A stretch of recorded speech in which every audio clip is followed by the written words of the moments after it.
Chapter 3498. Feng Yi blinked as he looked at her and asked curiously, "Do I need to carry you?" Feng Jiu saw the unconcealable happiness and curiosity on his face and couldn't help but lightly tap his nose. She asked with a smile, "What? Do you want to carry me?" Hearing this, Feng Yi awkwardly rubbed his nose and said, I might not be able to carry you." His body wasn't even as big as Yang Yang. Even if he could carry her, he wouldn't be able to carry her. Yi Jing pursed her lips and smiled. "No need to carry her. The red carpet in the residence is laid out all the way to the outside. She'll walk out. You guys can just follow behind her and help hold her dress." "Okay." Feng Yi immediately agreed. "How?" I looked at Feng Yi and then looked at Yi Jing. He couldn't help but lower his head and play with his fingers. He came to Feng Jiu's side and asked in a small voice, "Mother, then what about me?" Feng Jiu looked at him and said with a smile, "Help Nyangqin hold the hem of her dress. It has to be someone as small as you. Feng Yi is too big, and he's also my little uncle." "No. Why not? Then what should I do?" Feng Yi couldn't help but widen his eyes when he heard this. "You just obediently follow behind her." Feng Jiu glanced at him and said. Shangwan Wanrong and Su Shi walked in and saw that the room was packed with people. They came to Feng Jiu's side. "Why haven't you put on the Phoenix Coronet yet? Quick, bring the Phoenix Coronet over. It's almost time. The bride escorts are already outside." As a result, the children were all chased out. Yi Jing and the others in the room quickly helped her put on the Phoenix Coronet and checked it up and down to see if they missed anything. "There's no need for this veil," Feng Jiu said with a smile. She looked at them and said, "This Phoenix Coronet has a bead curtain hanging down. This is enough. No need for a veil. I've never heard of this before. The bride has to wear a red veil when she gets married." Shangwan Wanrong said and couldn't help but look at Su Shi. Seeing this, Su Shi smiled and said, "Let her be. She's not an ordinary person to begin with, so there's no need to hold a wedding like an ordinary person's. What's more, what she said wasn't wrong. It's the same even if there's a curtain of beads hanging down from the Phoenix Coronet. It's half hidden and half hidden. It's extremely beautiful." Hearing her say this, Shangwan Wanrong nodded and stood up from the Feng Jiu. She smiled and said, after seeing them come, the Fire Phoenix also flew around outside. Moses' Azure Dragon also came. One dragon and one phoenix are outside, and everyone is praising them. "Little Feng, are you ready?" Feng Senyuan's voice came from outside. "Xiao Jiu, are you done?" Feng Xiao asked. "All right, I'm coming." Shangwan Wanrong agreed and said to Feng Jiu, "Let your grandfather and father send you off to get married. Let them lead you to the bridal sedan chair." "Yes." Feng Jiu agreed and straightened her clothes. With the support of two people, she walked out of the room step by step and into the courtyard. In the courtyard, Imo Chun, Feng Sanyuan, Feng Xiao, Song Ming, and Leng Hua were all waiting. Pairs of eyes watched as she slowly walked out of the room. Their eyes all lit up. Even if they knew she was very beautiful and were used to seeing her beauty, today at this moment, when they saw her wearing a new wedding dress and wearing a phoenix coronet and beads as she slowly walked out, it still stunned them. Chapter 3499. Imo Chen looked at her. He watched as she gracefully walked out step by step. He watched as her dress bloomed with flowers. She was dignified and noble. He watched as her wedding dress was dazzling and luxurious. That peerless elegance was dazzling and eye-catching. Her every movement exuded a noble aura. The bead curtain covering her face allowed her beautiful face to be faintly discernible. He could faintly see the happiness in her eyes and the gentle smile on her lips. He thought that she was happy, because the person she was going to marry was the one she loved the most in her life. Thinking of this, a smile appeared on his lips. His gaze was fixed on her, following her movements. His gaze was filled with reluctance, complexity, and blessings. Feng Sanyuan and Feng Xiao walked forward and arrived at Feng Jiu's side. They took Feng Jiu's hands from Su Shi and Shangwan Wanrong's hands. They held her hands on either side and said, "We'll send you off." They supported her and walked out step by step. The red carpet on the ground extended to the outside of the manor. They walked in front, and the people behind them slowly followed. Hao and Guan Shilin-sun obediently held onto Fengjiu's dress and slowly walked. Xin Yuan Mose stood in front of the Feng Manor's gates and waited. In the sky, the azure dragon and the fire phoenix circled around. Around the Feng Manor, there were experts from all over, including the rulers and cultivators from all over. At this time, everyone's gazes were on the Feng Manor's gates. The Wanyan family wishes the Xianyuan ruler and the ghost doctor a joyous wedding. We present 99 chests of treasures to add to the ghost doctor's dowry. A voice sounded. It was the travel-worn Wanyan Shur-san. He came from the horizon, and behind him was a group of people carrying chests of gifts. Wanyan Xianhua, who was standing in front of the Feng Manor's gates, saw that he had finally arrived and could not help but reveal a smile. A few days ago, he sent a message back, saying that he was called back by the elders of his family on his way back. They asked him to find someone to send wedding gifts to Xin Yuan Mose and Fengjiu. He said that he would definitely come back today, but he didn't expect to wait until now. Fortunately, he made it in time. Just as she was thinking, she was pulled back by the person beside her. She frowned and looked at Junju Shang, who was hugging her. She said, "Let go." Junju Shang glanced at her and let her go. He said, "There are many people today. Be careful. Don't get squeezed." He stood by her side and didn't leave. He only used his body to separate her from the people around her, secretly protecting her so that she wouldn't be bumped into in the chaos. "I'll take care of myself.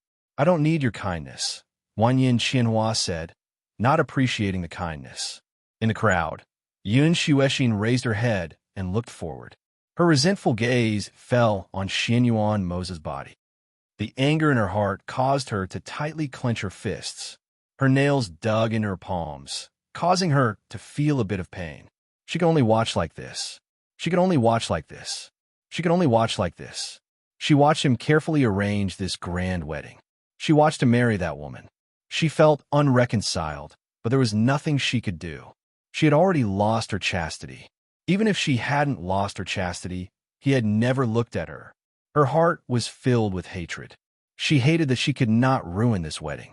However, she knew that as long as she dared to make the slightest move, she could forget about leaving this place alive. It was at this time that the sound of cheers and gasps came from the front. She followed everyone's gaze and looked towards the Feng Manor's gates. "Quickly look, the bride has come out. The bride is so beautiful." Chapter 3500.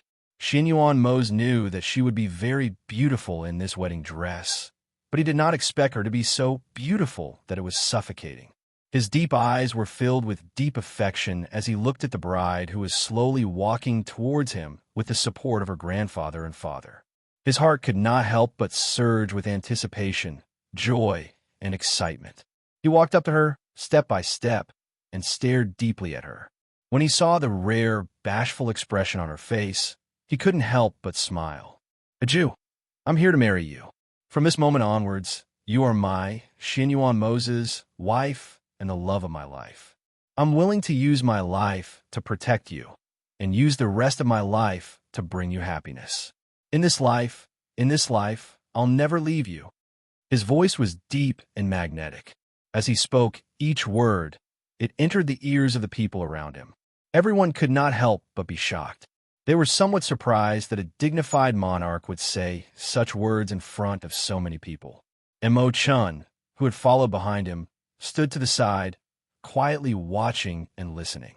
When he saw Xin Yuan Mose take out a small box from his space and open it, and saw 2 rings inside, his eyes could not help but move slightly. He could not help but look at Fengjiu. "Jiu, I specially had this custom made. It is unique and represents the unique you and me." Xin Yuan Mose held the smaller ring and looked at her, saying, "Let me help you put it on." Fengjiu looked at the ring and felt her eyes heat up. She looked at him through the bead curtain and nodded lightly. "Okay." Xin Yuan Mose took the ring and put it on Fengjiu's left ring finger. At the same time, Fengjiu also took the larger ring. She looked at Xin Yuan Mose and said, "In this life, I, Fengjiu, will only recognize you as my husband. In this life, I will never betray you." As soon as her solemn voice fell, she took the ring and put it on Xin Yuan Mose's hand. Looking at the two rings shining dazzlingly under the sun, she couldn't help but reveal a satisfied smile. Xianyuan Mose held her hand and looked at Feng Sanyuan, Feng Xiao, and the others. After bidding farewell to them with Fengjiu, Feng Xiao personally held Fengjiu's hand and handed it to Xianyuan Mose. Mose, I'll leave my daughter to you. You must treat her well. Don't let her suffer. You must make her happy. Even though he knew that Xianyuan Mose would treat his daughter very well, Feng Xiao still couldn't help but remind him. Xianyuan Mose held Fengjiu's hand and said solemnly to Feng Xiao, "Don't worry, father-in-law. I will treat Jiu well." Good, good, good. Feng Xiao nodded and repeatedly agreed. Looking at his daughter who was about to get married, he couldn't help but tear up. It's getting late. You should set off, said Feng Sanyuan, telling them not to miss the time. Yes. After Xianyuan Mose and Fengjiu bid farewell to them again, he held Fengjiu's hand and walked towards the sedan. The body of the sedan was lowered, and the bride entered the sedan. The red curtains were lowered, and Xianyuan Mose took a leap. He stood on the back of the Azure Dragon and glanced at the crowd below. His deep voice contained a powerful pressure as it came from his mouth. Everyone, let's head to the Xianyuan dynasty for a toast. As soon as his voice fell, he raised his hand and gestured. Ing Yi and Grey Wolf shouted in unison, "Let's go." Chapter 3501. After a busy day, Fengjiu sat by the bed of the bridal chamber. Through the bead curtain covering his face, he looked at the bridal chamber brimming with joy. The smile on his lips could not help but blossom. The sky outside was getting dark. Xianyuan Mose was drinking with the guests and had not yet returned. The bridal chamber was quiet, and no one came to disturb them, until there was a light knock on the door and Lung Shuang's voice came. "Master, are you hungry? Do you want to eat something first?" Lung Shuang pushed the door open and asked, who knew that Lung Yi and Hao, who behind him, also rushed in. "Little Feng Feng, mother, don't push, run slowly," Qin Xin called out as she followed them in. "Mother, mother, how?" Came to the bedside and blinked his eyes at the new bed. He asked curiously, "Grandmother said that how should help mother to press the bed and give birth to a little brother next year. Mother, what is pressing the bed?" When Fengjiu heard this, he was slightly startled. Then he chuckled and reached out to pick him up. "It's playing on the new bed." "Playing? But Hao only has himself. How can he play with himself?" He was at a loss. After all, he was usually not a naughty child. "Just go up and roll a few times," Feng Yi said and helped him take off his boots. Go, go. So Hao was pushed to the bed with a confused face. He was at a loss and really rolled a few times on it, making everyone in the room laugh. "Yama Lord is coming," someone outside shouted. Hao on the bed quickly got out of bed, put on his boots, and stood by Feng Ye's side. His serious little appearance made Fengjiu smile again. Okay, all of you go out," Qin Xian said with a smile and let everyone in the room leave. For the wedding of Master and Yama Lord, it was estimated that no one had the courage to make trouble in the bridal chamber. "Master, I'll go to the kitchen and bring something over," Lung Shuang said and retreated. At this time, Xianyuan Mose, who was dressed in a luxurious black robe, walked in from the outside. He walked to Fengjiu's room and saw her sitting quietly by the new bed, waiting for him with a smile on her beautiful face. He couldn't help but ask softly, "Are you tired?" He walked forward and reached out to help her take off the phoenix coronet on her head.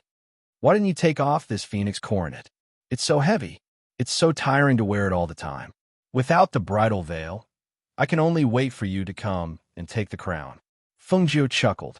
He felt much more relaxed after taking off the phoenix coronet. "Have you entertained the guests? There were Lung Hua and Du Fan attending to me. Moreover, Imperial Father was also present. There were also Song Ming, Luo Fei, and the others.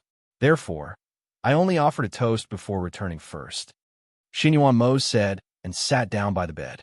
He looked at her and asked, "Do you want to change your clothes first?" "It's fine, I'll change after bathing," she said. "Master, Yama Lord, please drink the wine of the cross cups." Bai Qingshang came forward with a tray. There were 2 wine glasses on the tray. Xin Yuan Mose and Feng Jiu looked at each other and raised their wine glasses. They leaned forward and drank the wine of the cross cups with their arms around each other. At this time, Bai Qingsheng looked at the two of them drinking wine and softly said, "A pair of mandarin ducks crossing necks is a lifetime of love. Husband and wife will accompany each other until their hair turns white." As she said this, the moment they put the wine glasses back on the tray, she bent her knees slightly and said with a smile, "I wish Master, Yama Lord, a happy marriage and a child soon." Chapter 3502. Not long after, Long Shuang came in with food and placed it on the table. He said, "Yama Lord, Master, eat something first. I'll get someone to prepare water for your bath." With that, he retreated. "Are you hungry? Eat something first." Xin Yuan Mose took her hand and sat down at the table. "You've been busy with the wedding. Are you tired?" Feng Jiu looked at him and asked. Xin Yuan Mo smiled and said, "I'm not tired. Are you going to eat?" Feng Jiu asked. "I ate some in the palace. You can eat," he said as he picked up some food for her. Thus, Feng Jiu agreed and filled her stomach first. Lung Shuang had someone prepare water for their bath. After they ate, the food on the table was removed. After helping Feng Jiu remove the makeup on her face, the door was closed and everyone in the courtyard left. "Let me help you bathe," Xin Yuan Mose said as he walked with her to the bathtub and helped her change her clothes. Feng Jiu wanted to refuse, but seeing that he was very interested, she let him do as he pleased. Xin Yuan Mose took off his own clothes and stood naked in front of her. After he took off the layers of clothes on Feng Jiu's body, he looked at Mancha's body. His gaze couldn't help but become more serene. When he thought about how tonight was their wedding night, his eyes flickered and he said in a hoarse voice, "Jiu, I've been waiting for this day for a long time." With that, he wrapped his arms around her waist and leaned over to kiss her lips. Feng Jiu responded to his passionate kiss until her body went limp in his arms. He then carried her into the bathtub. In the bathtub, steam rose in spirals. The two of them were like a pair of mandarin ducks entwined with each other. After the bath, the limp Feng Jiu leaned lazily in his arms. He carried her out of the bathtub and walked towards their new bed. In the past, they had been intimate, but Xin Yuan Mose had always been guarding the final hurdle. Now, he could finally have her in a proper way. One could imagine the excitement in his heart. Everything was like water flowing through a canal, and everything was just going with the flow. In the new bed, Xin Yuan Mose raised his hand and put down the veil beside the bed, covering the lively fragrance on the bed. Two figures could faintly be seen overlapping each other. Soft moans could be heard from the bed curtain, moving and seductive. The night was still long. This was their wedding night, and their passionate entanglement had only just begun. At the same time, in the palace, everyone was happily drinking the wedding wine. Mo Chun carried a jug of wine and went to the highest hall in the palace. He sat there and looked at the night sky. He lifted the jug of wine and poured it into his mouth. The fragrant wine flowed out from the corner of his mouth and soaked his clothes, but he didn't care at all. He just looked at the moon that peeked out from behind the clouds in the night sky in a daze, and no one knew what he was thinking. He tilted his head back and drank a few mouthfuls of wine. Then, he put the jug down and lay on it to look at the night sky. He stretched out his hand and placed it under the moon. From afar, it was as if the moon was in his hand. However, when he reached out to grab it, he could not grab anything. Chapter 3503. That night, everyone drank until they were drunk before going to the guest rooms to rest. The next day, they woke up naturally and left one after another. Feng Jiu and the others did not wake up early on the day after the wedding because Xin Yuan Mose's father told them not to wake up early to offer him tea and to rest well. Therefore, they were happy and at ease in the residence. Feng Yi and Zhao Yang came under their master's orders and could not stay here for long. Therefore, the next day, they bid farewell to Feng Jiu and Xin Yuan Mose and rushed back to their sect. After they left, Hun Yuanzi and the others also left one after another. The residents also became quieter because of the departure of their friends. Monarch Black Tortoise and his wife, who came to congratulate Feng Jiu and the others, came to Fengjiu's courtyard on this day. They sat in the courtyard and drank tea and chatted with the two of them. It's like this. You are newlyweds, and it's rare for you to have such a quiet and relaxing time. We want to bring Howard back to stay for a while. You see, Monarch Black Tortoise asked and looked at Fengjiu and Xianyuan Mose. Hearing this, Xianyuan Mose and Fengjiu looked at each other. Then, Fengjiu smiled and said, "We have no problem." Then, he looked at Howard and asked, "Howard, can you go back and stay with your parents for a while?" Howard thought for a while and nodded. "Okay." Then, he said, "Then I'll go and stay for a while. I'll come back." Monarch Black Tortoise smiled happily. Okay. We'll send you back. Don't worry.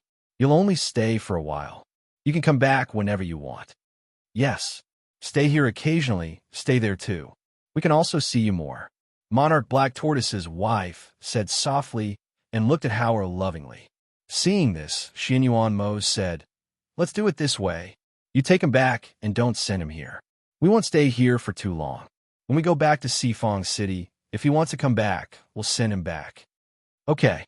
Monarch Black Tortoise nodded and said to the two, "Thank you.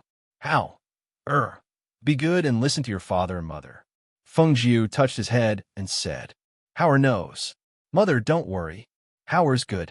As he spoke, he tilted his head slightly to look at her and asked, "Mother, when Howard comes back, will you have a little brother?"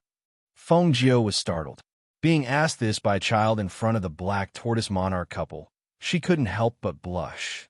She smiled and said, "Not so fast." Monarch Black Tortoise laughed and said, "Then Brother Xianyuan must work harder. It's fate to have a child. Don't worry, you're still young." Monarch Black Tortoise's wife said softly and said to Fengjiu, "Let nature take its course." Xianyuan Mose looked at Fengjiu and held her hand. "I'll work hard." Seeing him say this in front of them and the child, Fengjiu couldn't help but glare at him. Then Monarch Black Tortoise said, "You guys talk first. I'll take Howard to pack some things." Chapter 3504. The Black Tortoise Monarch and his wife were surprised when they heard this. Their faces turned serious. "Are you saying that Sovereign Tong Tian wants to deal with you? How is that possible? How could he have the guts? With your current strength, he shouldn't dare to do anything to you. If it's just Sovereign Tong Tian, then there's nothing to be afraid of. What we're worried about is the Black Lotus Lord," Xianyuan Mose said in a deep voice. He looked deeply at Monarch Xuanwu and said, "I believe you know that a few days ago, someone became a godly king. That person is none other than Monarch Black Lotus." "Black Lotus Lord? Who's that? I've never heard of him before," said Sovereign Xuanwu with a frown. "This person possesses the ancient Black Lotus of destruction. He was originally." Xianyuan Mose told them about the Black Lotus Lord. In the end, he said, "There's been no news of this person for a few years. However, we recently learned that he has advanced into the Godly King realm. He has become a Godly King powerhouse and is conspiring with Sovereign Tong Tian to deal with us." Sovereign Xuanwu asked, "If that's the case, then we have to be careful. Do you have any defenses? If we really fight him, what are our chances of winning?" "It's hard to say," said Xianyuan Mose, shaking his head. "Then what do we need to do?" asked Sovereign Xuanwu.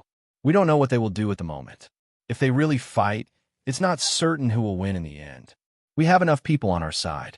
If even we can't deal with them, then even if we add you guys, it will only make things more and more out of control." Xianyuan Mose paused and said, "If that's the case, why don't you save your strength and protect the people you want to protect?" He was never a person who placed his hopes on others. He would rather rely on himself than on others. Therefore, he didn't think that Sovereign Xuanwu's participation would make the situation any better. With his and Fengjiu's strength, they were already strong enough to sweep through everything. As for the rest, it would depend on the battle. Many times, man proposes, but God disposes. Hearing his words, Monarch Black Tortoise nodded. "I understand." At noon, Xianyuan Mose and Fengjiu personally sent them out of the residence. Fengjiu's heart ached when he saw Howard looking at him with tears in his eyes. "Father, Mother, I'm just going to stay for a while. I'll be back," he said to them. Feng Jiu heard him and hugged him. He said, "How are be good? Father and mother. We'll wait for you. You go back with your parents. Remember to cultivate." "Yes, Howard knows," he replied. He hugged Feng Jiu's neck tightly, unwilling to let go. "All right, go ahead." Feng Jiu patted his head and said. Howard retreated and let his biological parents hold his hand. In the end, he gathered his energy and flew towards the clouds. In the distance, they could still hear Howard shouting, "Father, mother, Howard will come back." Xin Yuan Mose looked at the reluctant Feng Jiu and hugged her. It's best for him to go back with them. Chapter 35:05. Don't think too much about other things.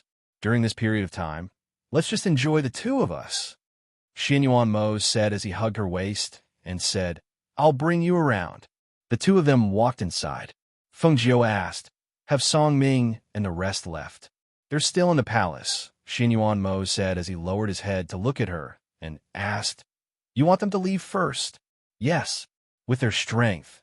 If they really go against the Black Lotus Master, they won't be able to resist at all. Since that's the case, why don't we let them leave first so that they won't be implicated by us?" Feng Jiu said. After thinking for a while, he said, "I'd like to let them cultivate in the upper world sections." "That's easy. Write them a letter of recommendation and let them report to the upper world sections." Xin Yuan Mose said as he walked inside with her. "Where are you taking me for a spin? I've been to this residence before, and I'm quite familiar with it." "There's nothing better in the palace," Feng Jiu said as he reached out to pluck a flower and played with it in his hand as they passed by the garden. "Where do you want to go?" "I'll go with you," Xin Yuan Mose said. Feng Jiu thought for a while and said, "We'll definitely attract attention when we go out. It'll probably be difficult for us to be at ease. Moreover, whether it's the upper world or the lower world, the people in these two continents will recognize us. Why don't we? Why don't we what?" Xin Yuan Mose raised his eyebrows and asked. "Let's disguise ourselves and go to the continent where the sovereign of the sky-reaching sect is." Her eyes shone brightly as she said, "He divided the land into a realm and became the sovereign of a region. Although he's in the upper world, he's also in the upper world's outer space. Now that he's joined forces with the Black Lotus Master, I want to go to the continent where they're at to take a look. Who knows, we might even find a chance to deal with them before they make a move." "The two of us will go alone?" Just the two of us, how about that?" She looked at him and asked. Xin Yuan Mose nodded. "Sure, since you want to go, I'll go with you. I'll leave after I've explained everything." He paused and asked, "Do we need to inform Mo-chun? Let's leave him a note. He has always prioritized protecting me. If I tell him, he probably won't feel at ease letting the two of us go alone." As she spoke, her gaze flickered. "Moreover, I keep having the feeling that if he stays by my side, he will be burdened by me one day." She didn't want to owe him anything. After all, he never owed her anything, but he had to keep guarding her like this. To him, it was very unfair. If she could, she hoped that he could live his own life. However, she didn't know when it started, but it seemed that his life was intertwined with hers. Thinking of this, she could not help but sigh in her heart. In this world, the most difficult thing to repay was a debt of gratitude. "I know, don't worry. Leave it to me," Xin Yuan Mose said as he led her back to the courtyard. He let her rest in the courtyard for a while before he went to make arrangements. After he left, Feng Jiu asked Lung Shuang to summon Lung Hua and the others. Not long after, the group arrived in the courtyard. Seeing her sitting in the middle of the courtyard, they bowed. Lung Hua asked, "Master, do you have any instructions for us to come here?" Feng Jiu smiled and nodded. "Not bad. I have some instructions for you." Chapter 35:06. Hearing this, everyone was slightly surprised and couldn't help but look at each other. Du Fan asked, "Master, do you have other plans? Or do you want to stay here for a few more days? Mose and I are going to take a look at the continent where the sovereign of Tongtian is." Feng Jiu looked at them and said, "I don't plan to tell Mo-chun about this. If he asks, don't tell him either." Seeing this, everyone paused for a moment, then nodded and replied, "Yes." "Master, when are you leaving?" Lung Hua asked. After Mose is done. will go to the palace to say goodbye to his father and leave. Feng Jiu then said, I'm going to let Song Ming and the others go to the sect in the upper world to cultivate. When the time comes, you can go with them. Yes, everyone replied. After listening to her instructions, they left first. Wanyan Shursan came to the courtyard and said, I heard you say you're leaving before I even came in. Looks like you really can't stay idle. Seeing that it was him, Feng Jiu smiled. This time, I have to thank you for bringing me such useful information. The facts have also proven that I was right to ask you to do this. Ha ha. Of course, I'm definitely a reliable person. Wanyan Shursan laughed loudly and sat down at the table. I originally wanted to come and say goodbye to you. It looks like you'll be leaving before us. You're leaving? Going back to the upper world? Feng Jiu asked. This time I came out to give you a gift on behalf of my family. Now that I've finished my task, I have to go back and report. Also, I haven't been back for a long time, so I have to go back and take a look. Wanyan Shursan looked at her and said, I heard from Qianhua that she's also going back to the upper world. I reckon that Jun Jushan will follow her. Hearing this, Feng Jiu couldn't help but smile. My sister and Jun Jushan are like this now. I don't know when they'll be able to break this stalemate. However, I reckon that not long after the child is born, everything will be different. It's just that her reputation isn't very good if she has a child before getting married. I'll go back and persuade her. She'll be fine. After all, she has to give the child a complete family. Moreover, Jun Jushan is indeed a good man. Although his seniority is a bit high, and he's a bit old, but it's just right that he's an old man and a young wife. The two chatted in the courtyard for a while, until they left. 2 days later, when Mo Chan came to the residence, he didn't see Feng Jiu and Xianyuan Mo's. Just as he was about to ask Leng Hua, he saw him walking towards him. Young Master Mo Chun. Leng Hua bowed to him and said, We were just about to look for you. Why are you looking for me? Mo Chun asked. He glanced at him and asked, Why aren't Ah Jio and the others in the residence? I haven't seen her for a few days. Where did she go? Master and the Yama Lord left 2 days ago. This is the letter that Master left for young Master Mo Chun. Leng Hua said. He took out the letter left by Feng Jiu from his sleeve and handed it to him. Hearing this, Mo Chun frowned. He took the letter and opened it. The more he read, the more he frowned. Did they say where they were going? Chapter 35:07. Mo Chun looked at him and said seriously, Do you know that the Black Lotus Lord's Black Lotus is very powerful? Even Feng Jiu can't resist it? Leng Hua's eyes flashed, but he didn't say anything. Feng Jiu can't resist it. Even if she and Xianyuan Mo's work together, they don't have full confidence that they could defeat them, especially when their enemy isn't just the Black Lotus Lord. If the Black Lotus Lord works together with the Sovereign of Sky Reaching and the Demon Lord, what do you think their chances of winning are? Mo Chan held the letter in his hand and looked deeply at Leng Hua. He said, Why do you think I've been following her all this time? It's because they have a trial of life and death that has yet to be broken. No one knows when this trial of life and death will come true, or what the consequences will be. As for me, as the saint and the guardian of the Star of the Phoenix, I'm the only one who can help them once the trial of life and death comes. Mo Chun looked steadily at Leng Hua and asked, Now, are you still going to tell me that you don't know where they went? Hearing his words, Leng Hua sighed softly and said helplessly, I know, but Mistress also told me not to tell you, because Mistress doesn't want you to always be by her side and live for her. Mistress, she doesn't want to owe you. A dark light flashed across Mo Chen's eyes. He said, She doesn't owe me anything. I'm just fulfilling my duty as the saint. Tell me, where did they go? Leng Hua looked at him and finally said, Master and the Yama Lord went to the mainland where the Sovereign of Sky Reaching is. She said that she wanted to go there and take a look. As for the specific location, Master didn't say. We don't know either. Even if he disobeyed his master's orders, he still told him where his master had gone, because what he had said before was exactly what he was worried about. Forgive him for his selfishness. He knew that his master was in danger, but there was nothing they could do to help his master. Therefore, he hoped that Imo-chun could help his master. Even if he was punished by his master, he would have no regrets. He only hoped that his master and the Yama Lord would be safe and happy. Hearing this, Imo-chan gave him a deep look and nodded. I understand. After speaking, she turned around and left. After Imo-chun left, Lung Shuang walked over from not far away.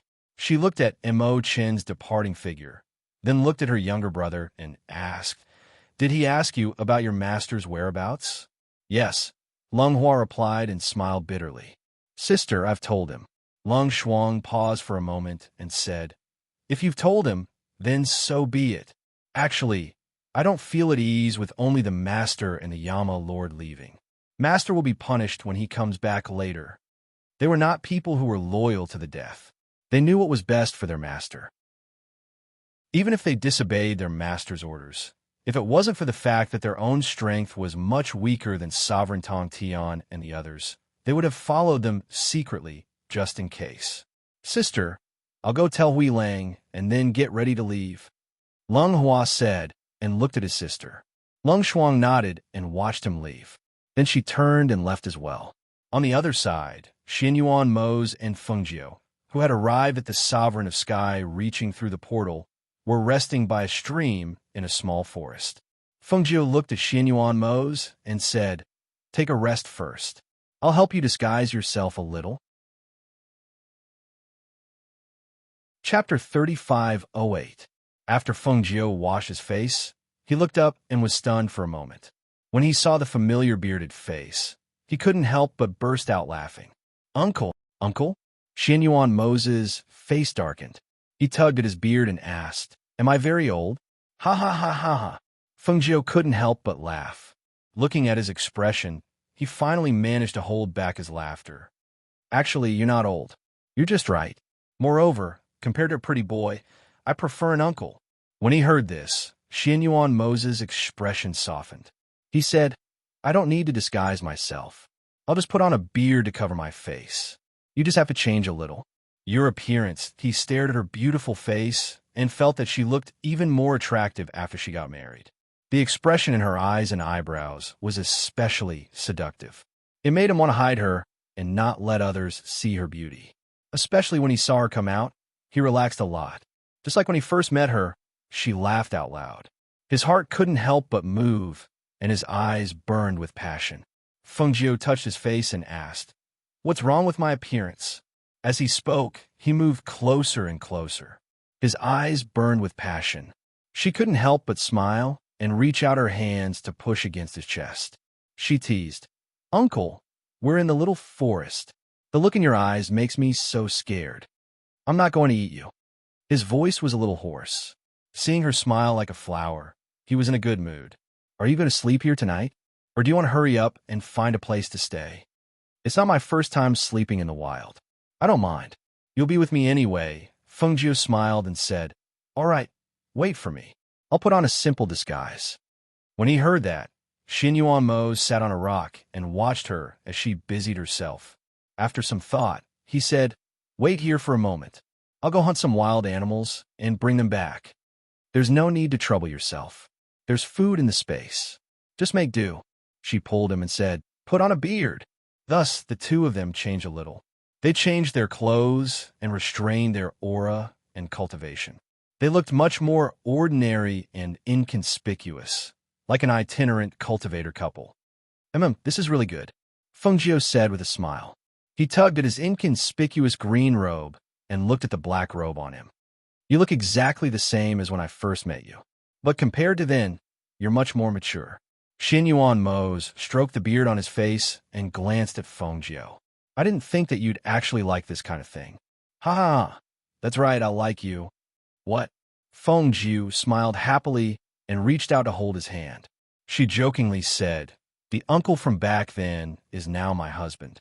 "Ah, I still remember that I accidentally kissed you at that time, and you directly fainted."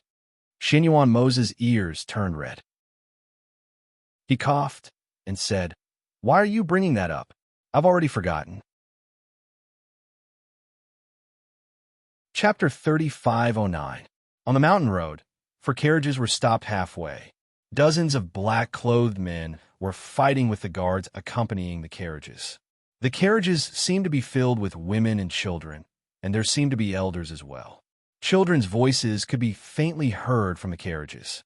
As the carriage behind them was cut in half by a horse sword and fell to the left and right, the young women and children who were huddled together inside also appeared in everyone's line of sight. Woo-woo! Save me! Save me! Duh! Father, the cries and shouts were chaotic amidst the chaotic sounds of swords and sabers. A middle-aged man who was fighting with the black-clothed men in front could not help but panic when he heard the cries from behind. He wanted to turn around to take a look, but in a moment of carelessness, his arm was cut by a saber. "This, master!" When a woman saw this, she could not help but cry out in alarm. She came to his side and blocked the saber that was slashing towards him. Clang! When the saber and sword collided, sparks burst out. Several sharp swords and sabers were slashing towards her from all directions. Even though the woman's skills were extraordinary, it was still difficult for her to deal with them. "Madam, don't worry about me. Go protect the children," the middle-aged man said anxiously. He did not care about his bleeding arm that was hanging limply by his side. He used his saber to block the saber and sword for his wife while using his body to protect her as they retreated to the carriage where the children were. The woman was also anxious. Those were her children. How could she not want to protect them? However, they were separated by 2 to 3 carriages, and there were dozens of black-clothed men. Furthermore, each of them was far more powerful than the guards accompanying them. At this moment, even if she could protect the front, she could not protect the back. The children in the back were protected by the guards. Although they were panicking, they were not injured. However, the black-clothed men's sabers slashed down to kill. Clearly, they did not intend to let them live. Gradually, the guards who were covered in injuries could not hold on any longer. Whoosh! Bang! A sword aura attacked, and the second carriage was sliced off, revealing the unconscious old man lying inside and the people guarding the old man. Father! When the middle-aged man saw the carriage's roof being sliced off and several black-clothed men leaping onto the carriage with swords in hand, his expression changed, and he immediately rushed over. "Master, be careful." The woman turned her head and saw a man in black holding a sword stabbing at her from behind. She was so shocked that she lost her sense of propriety and pounced forward. The man in black was caught off guard by the pouncing, so he immediately turned the sword in his hand and held it in a reverse grip, about to stab her from behind. "Mother! Mother!" When a younger child saw this scene, he cried and pushed away the people who were protecting him and ran over. However, the child's actions shocked his parents. "No, no!" Seeing the child run out and run towards the sword without any ability to protect himself, the woman cried out in horror, her voice mournful and sorrowful. What kind of pain could be worse than watching one's own child being killed in front of one's eyes? That was something that no mother could accept. Perhaps it was because the child's life was hanging by a thread. She subconsciously struggled to get up from the ground. She didn't care about the sharp swords that were stabbing and slashing at her. She ran out and threw the child to the ground, using her body to block the killing intent for him. "Madam, mother!" Chapter 35:10. When Fengjiu and Xianyuan Mose walked out of the small forest, they saw the scene on the mountain path before they even got close. When she saw the black-clothed men brandishing their swords at the children and the woman, her eyes flashed. With a wave of her sleeve, the moment the airflow attacked, her blue figure had already rushed out. Before the sharp blades could take the lives of the mother and child, Fengjiu had saved them. The black-clothed men who attacked because of her intervention were also suddenly sent flying, heavily crashing into the trees by the side of the road. Pooh! Blood spurted out. The black-clothed men who were sent flying struggled for a while, before finally lying down motionlessly. "Who is it? How dare you meddle in other people's business?" The leader of the black-clothed men's gloomy gaze swept over Fengjiu. The swords that were originally aimed at the middle-aged man were now aimed at Fengjiu. Standing not far away, Xin Yuan Mose saw that these people actually dared to attack his woman. His eyes immediately turned cold. In the next moment, his figure swept out like a ghost. Except for Fengjiu, no one saw how he moved. They only knew that his figure swept past the surrounding area, and the black-clothed men fell one by one, with only a bleeding wound on their throat. As those people fell, the guards who were covered in injuries all stopped. They all looked in shock at the two people who had suddenly appeared, then looked at the dozens of black-clothed men's corpses on the ground. For a moment, they were speechless. Even the children stopped crying because of this. They stared blankly at the bearded man who came to Fengjiu's side without a trace of blood on his body. "Are you all right?" Xin Yuan Mose looked at Fengjiu from head to toe. When he saw that she was not injured by the sword chi, he was relieved. Although he knew that, with her strength, those people were nothing to her, but seeing her rush out like that, it really shocked him. Fengjiu glanced at him and smiled. "I'm fine." At this moment, the pale-faced, middle-aged man finally regained his senses. He brought his wife and child before the two of them. "Many thanks to the two benefactors for saving our lives. Please accept the bow of my entire family." As he spoke, he knelt down without any hesitation. If it weren't for them, all of them would have died here today. Fengjiu didn't stop them from bowing. He only said, "It seems that your injuries aren't light. Quickly treat your wounds." As she spoke, her gaze moved away from them and landed on the dozens of corpses on the ground. She smiled and said, "Husband, these people should have a lot of valuable things on them. It seems that we have enough for our travel expenses." Hearing this, the corners of Xin Yuan Mose's lips curled up slightly. His deep eyes were filled with adoration as he looked at her. "Then put these things away. Later, we'll find a place to exchange them for money." "Okay." Fengjiu smiled and said, "Wait for me. I'll be done soon." As he spoke, he put away all the valuable things on the black-clothed men on the ground. Not to mention the guards, even the middle-aged man and his wife were dumbfounded. The strength of these two people seemed to be unfathomable, and they even killed those black-clothed men with a single move. They originally thought that they were experts, but looking at them now, it somewhat subverted their understanding of them. Chapter 35:11. "You want these things?" Fengjiu raised her eyebrows and glanced at him. No, I wouldn't dare." The middle-aged man waved his uninjured hand and said, "It's like this. I want to ask, are the two of you rogue cultivators? May I know where the two of you are heading? If you're going the same way, can you escort us home?" The middle-aged man looked at his remaining people with a grave expression and said, "I'm worried that we'll be ambushed on our way home. Now that we're injured or dead, and there are children and old people," it's really that while he was speaking, Fengjiu had already collected the things on the corpses. She didn't put them into her space, but put them in one of the people's chinquan bags. She tossed it in her hand and walked back to Xin Yuan Mose. The middle-aged man said and hurriedly said, "When we return to the residence, we'll definitely thank the two of you." Xin Yuan Mose didn't say anything and only looked at Fengjiu, waiting for her to make a decision. Fengjiu thought and asked, "How long is the journey from here? If it's too far, we won't go." It's not far. It's at most a day's journey." The middle-aged man said, "My residence is in one of the largest cities in the surrounding area. The two of you can go there and take a look." Fengjiu looked at Xin Yuan Mose and asked, "What do you think?" "Sure." Xin Yuan Mose nodded and said. Fengjiu smiled when she heard this, and she said to the middle-aged man, "All right, we'll protect you." "Thank you, benefactors." The woman also thanked them with the children and then went to the side to treat the wounds on their bodies. Fengjiu and Xin Yuan Mose sat on the side. After their wounds were bandaged, the guards threw the corpses down the hill and repaired the carriages that could still be used. While the guards repaired the carriages, the middle-aged man went to Xin Yuan Mose and Fengjiu's side. While chatting with Fengjiu, he told them his name and family, and also explained why they were ambushed this time. "If we hadn't met the two of you this time, I'm afraid our entire family would have died here.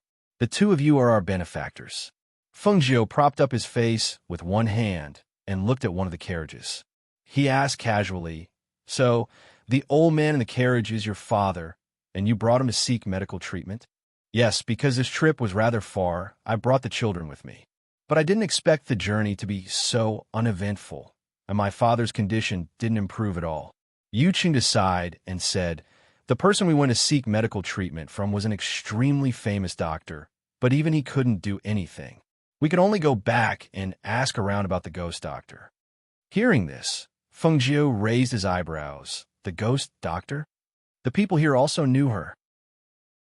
Seeing the woman in green raise her eyebrows and look at him with surprise, Yu Qingda explained, Madam Ling, you may not know, but the ghost doctor isn't from the Tongtian continent. I heard that she was originally from a small country in the lower realm. Later on, she came to the upper realm and is very famous. Moreover, her medical skills are very high. If she is willing to treat someone, even if they have 1 foot in the palace of the King of Hell, she can pull them back. Chapter 35:12. When Xinyuan Mose heard her words and saw her smug expression, he couldn't help but smile and nodded in agreement. She is indeed very powerful. Not only is the ghost doctor's medical skills amazing, it is said that her pill refining skills are also unparalleled. It's a pity that we are not on the same mainland as her. Furthermore, the sovereign of our world seems to be eyeing the other mainland. I heard that they're not on good terms with the people over there. Sigh. Yu Qing sighed, feeling rather helpless. To them, no matter who the sovereign of this world was, it didn't make much of a difference to them. However, if the sovereigns were to fight amongst themselves, the commoners and families of both mainlands would be implicated. I happen to know a little about medicine as well. Let me take a look at your father. Feng Jiu stood up and swept his green robes lightly with his sleeves. Hearing this, Yu Qingdo was stunned. Before he could say anything, he saw that Madame Ling had already walked towards the horse carriage. Seeing this, he hurriedly followed and said, Madame Ling, many doctors have not been able to find the cause of my father's illness. Yu Ti didn't understand why Madame Ling would suddenly say that she wanted to treat his father's illness. Did she know anything about medicine? Previously, he had already said that his father's illness didn't improve even after visiting the most reputable doctors. How could she treat his father's illness with just a little bit of medical knowledge? He was afraid that she wouldn't even be able to diagnose his father's illness. On one hand, he was worried that she would carelessly use his father as a test subject and hurt his father. On the other hand, he was afraid that if he rejected her, she would lose face. At that moment, he was in a dilemma. Seeing this, Madame Yu walked forward and came to Feng Jiu's side and said softly, Madame Ling, old master's body may not be able to withstand the torment. If there is an accident, Feng Jiu, who was staring at the old man lying on the horse carriage, was also stunned when he heard this. After thinking for a while, he understood what they meant. Thinking about how it had always been others who begged her to treat their illness, wouldn't it make them distrustful if she hurried over? Thinking of this, he couldn't help but smile. I know, but I just took a look. Your old master isn't sick. Not sick? That's impossible. Yu Chengda was stunned for a moment before he said, My father's body isn't injured, nor does he have any signs of being poisoned. If it's not an illness, then what is it? It's the heart-eroding goblet. As Feng Jiu spoke, he glanced at the old man in the carriage. Although I haven't checked his pulse, I can't be wrong. Goo! The Yu couple was shocked. How could such an evil thing be in my father's body? Not to mention that we have never seen this kind of thing before. Even the big families in the city have probably never come into contact with this kind of evil thing. This kind of thing is an evil and ominous existence, so no one would raise an evil goblet. Feng Jiu walked back and sat beside Xinyuan Mose. Yu Chengda and his wife hurriedly followed her. Mrs. Ling, if it's really a poison, can you cure it? I can solve it, but it's a little troublesome, Feng Jiu said. Seeing the two of them looking at her, she said, I can't solve it now. I don't have everything I need. Hearing this, Yu Chengda couldn't help but become excited. That is to say, if we have everything, we can solve it. Yes, that's right. Feng Jiu nodded. Chapter 35:13. He paused and looked at Feng Jiu, saying solemnly, As long as you can cure my father, Yu Chengde will not dare to disobey any of your orders. Feng Jiu smiled. All right, let your people rest and prepare to continue. Thus, after the group adjusted their mood, they continued on their journey with their injuries. Because a carriage was destroyed, the children could only stay with their parents. They even freed up 2 horses for Xianyuan Mose and Fengjiu. They did not stop along the way until the sky darkened. It was not suitable for them to continue on the journey, and the people of the Yu family were all injured and exhausted. Thus, Yu Qingde, who was in front, got off the carriage and came to Fengjiu and Xianyuan Mose. Master Ling, Madam Ling, let's rest here tonight and continue on the journey tomorrow. Everyone is tired. I'm afraid that we won't be able to take it if we continue on. Hearing this, Xianyuan Mose looked at those people and nodded. And let's rest here. As he spoke, he got off the horse and came to Fengjiu's side to help her lead the horse and help her down. Are you tired? Let's sit over there. Xianyuan Mose held her hand and led her to the hillside to rest. The guards tied their horses to the side of a tree and helped the others down from the carriage. After resting for a while, some went to pick up branches to start a fire, some went to look for water, and some went to look for food. Fengjiu and Xianyuan Mose sat on the hillside and looked at the scenery in front of them, chatting softly. At this moment, they faintly heard Madame Yu's anxious voice. Master, what should we do? Xiao Wu's whole body is hot, and his face is so hot. There's still some distance from the city. What should we do if the fever continues at night? Yu Qingde looked at his youngest son who was being hugged by his wife, and there was some worry on his face. A child's fever could be severe or mild, and if the fever continued, his brain might be damaged. Let's cool him down first and see if there's any medicine in the medicine bag we brought along. I still have some wine here. Later, we'll use the wine to wipe his body to cool off. As Yu Qingde spoke, he asked someone to look for the medicine in the medicine bag. At the same time, he instructed the other older children, all of you stay here and don't run around. Hearing that, Fengjiu looked back and said to Xianyuan Mose, I'll go take a look at them. It's probably a fever caused by the shock. Hearing this, Xianyuan Mose nodded. Go ahead. I'll go hunt some game and roast it for you. Fengjiu smiled. Okay. She stood up and suddenly reached out to hug him. She kissed him on the forehead before leaving. Xianyuan Mose froze for a moment, then watched her leave with light steps. His dark eyes couldn't help but be filled with gentleness and adoration. He reached out to touch his forehead that was kissed, then got up in high spirits and went to find some game for his wife. Fengjiu came to the carriage and asked, What's wrong? Is a child unwell? Madam Ling, Yu Qingde saw her and hurriedly called out, It's the youngest son. He had a fever after sleeping for a while and kept talking nonsense. Fengjiu smiled and raised his eyebrows. Master Yu, did you forget that I told you that I know a little about medicine? Chapter 35:14. Lady Yu carried her son and was about to come down when she was stopped by Fengjiu. You don't have to come down. Just sit out a little. Fengjiu said. After they sat out a little, he checked the child and said, It's a fever caused by the shock. It's not a big problem. Wait here for a while. He turned and walked towards a small forest. Yu Qingde and his wife were stunned and looked at each other.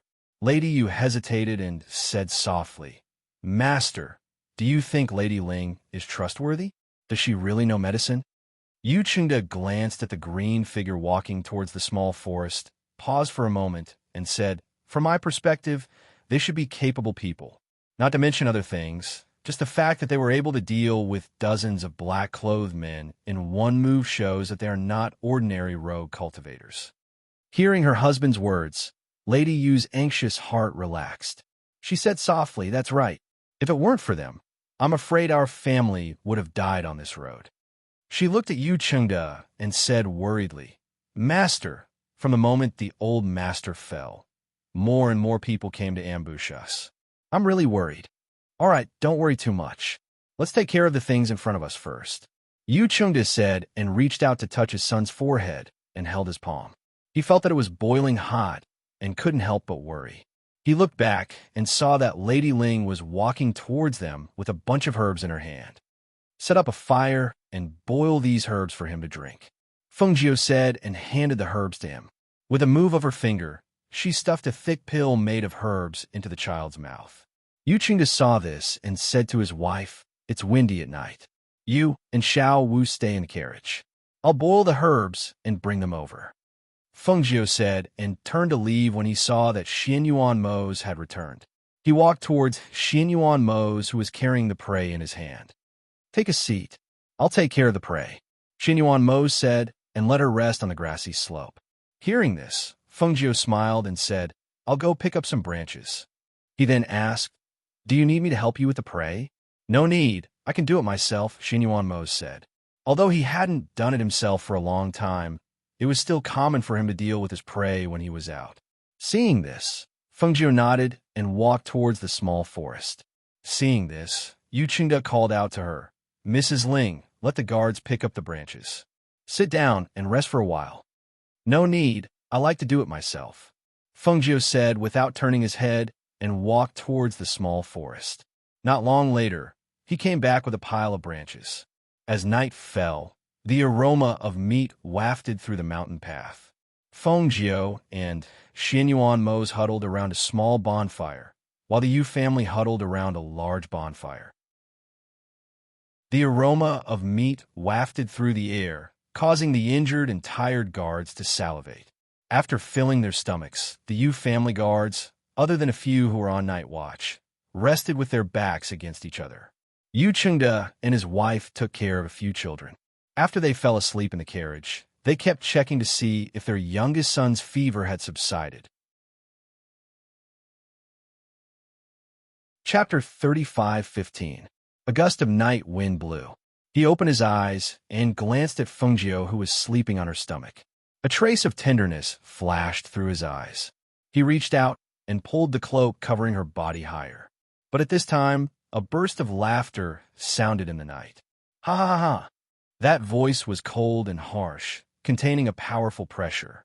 Hearing the laughter echo in the night, the surrounding guards and others were already holding their heads and crying out. "Ah, this! My head hurts! Ah!" Cries of pain and gasps rang out in the night, breaking the silence of the previous night. The children in the carriage were also suppressed by the sudden strong pressure, and they screamed in pain. The only one who was slightly better than the guards was Yu Qingda.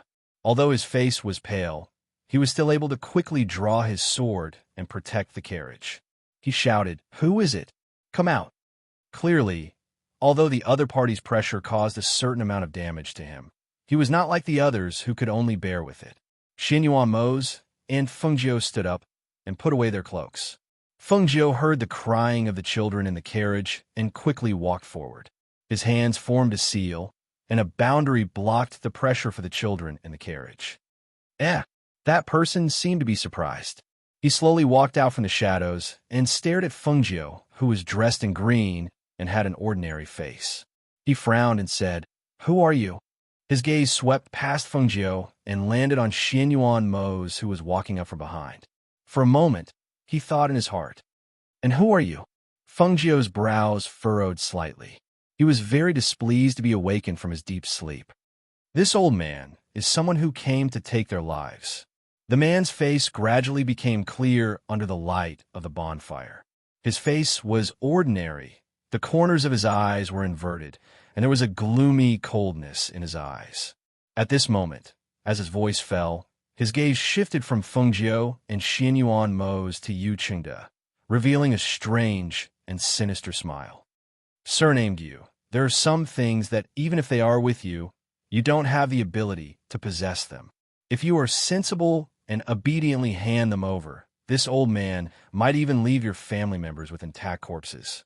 When Yu Qingda heard this, his lips trembled, and he was unable to say a single word. As expected, it was the fault of that thing again. Feng glanced at them before turning his gaze back to the old man. He then said unhurriedly, "I don't care who you are. If you know what's good for you, leave everything behind and leave quickly. Otherwise, your corpse will be the one left behind. You're courting death." The old man's sinister voice rang out, and as he spoke, he raised his hand and sent a stream of air towards Feng Xianyuan Mose, who was standing beside Feng saw a flash of killing intent in his deep black eyes. He pressed down on Fengjiu's hand that was about to strike, and his black figure dashed forward.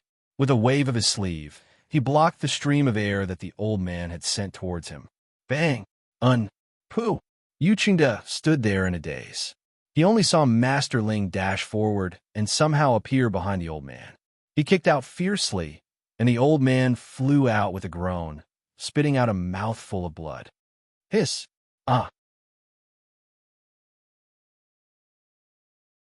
Chapter 35:16. The old man's body was on fire. Even though he could not extinguish the fire, he did not care about his image and rolled on the ground. He only stood up when the sand on the ground extinguished the fire on his body. However, he was already in a sorry state and was gasping for breath. His back was in so much pain that it reached his chest. A trace of blood flowed from the corner of his mouth. He retreated in shock and looked in horror at the bearded man in black who was walking towards him step by step. "You, what do you want to do?" "Kill you." It was rare for Xianyuan Mose to say something like that. However, as soon as he finished speaking, the old man was shocked. Xianyuan Mose had already condensed a stream of air in his hand and pierced through his dantian, destroying it in one strike. Death came too quickly, and he didn't even have the chance to beg for mercy or scream in terror. All he could do was let out a muffled groan, and his body swayed for a moment. His knees gave way, and he knelt straight in front of Xianyuan Mose until his head drooped, and he breathed his last in silence. Everyone in the Yu family saw this scene and could not help but swallow their saliva. They knew that this couple was very strong, but they did not expect that this old man with such strength would be instantly killed by Master Ling. Everyone was silent, as if they were holding their breaths. They did not even dare to breathe loudly. Only the soft sound of the branches in the fire and the rustling of the leaves in the night breeze could be heard.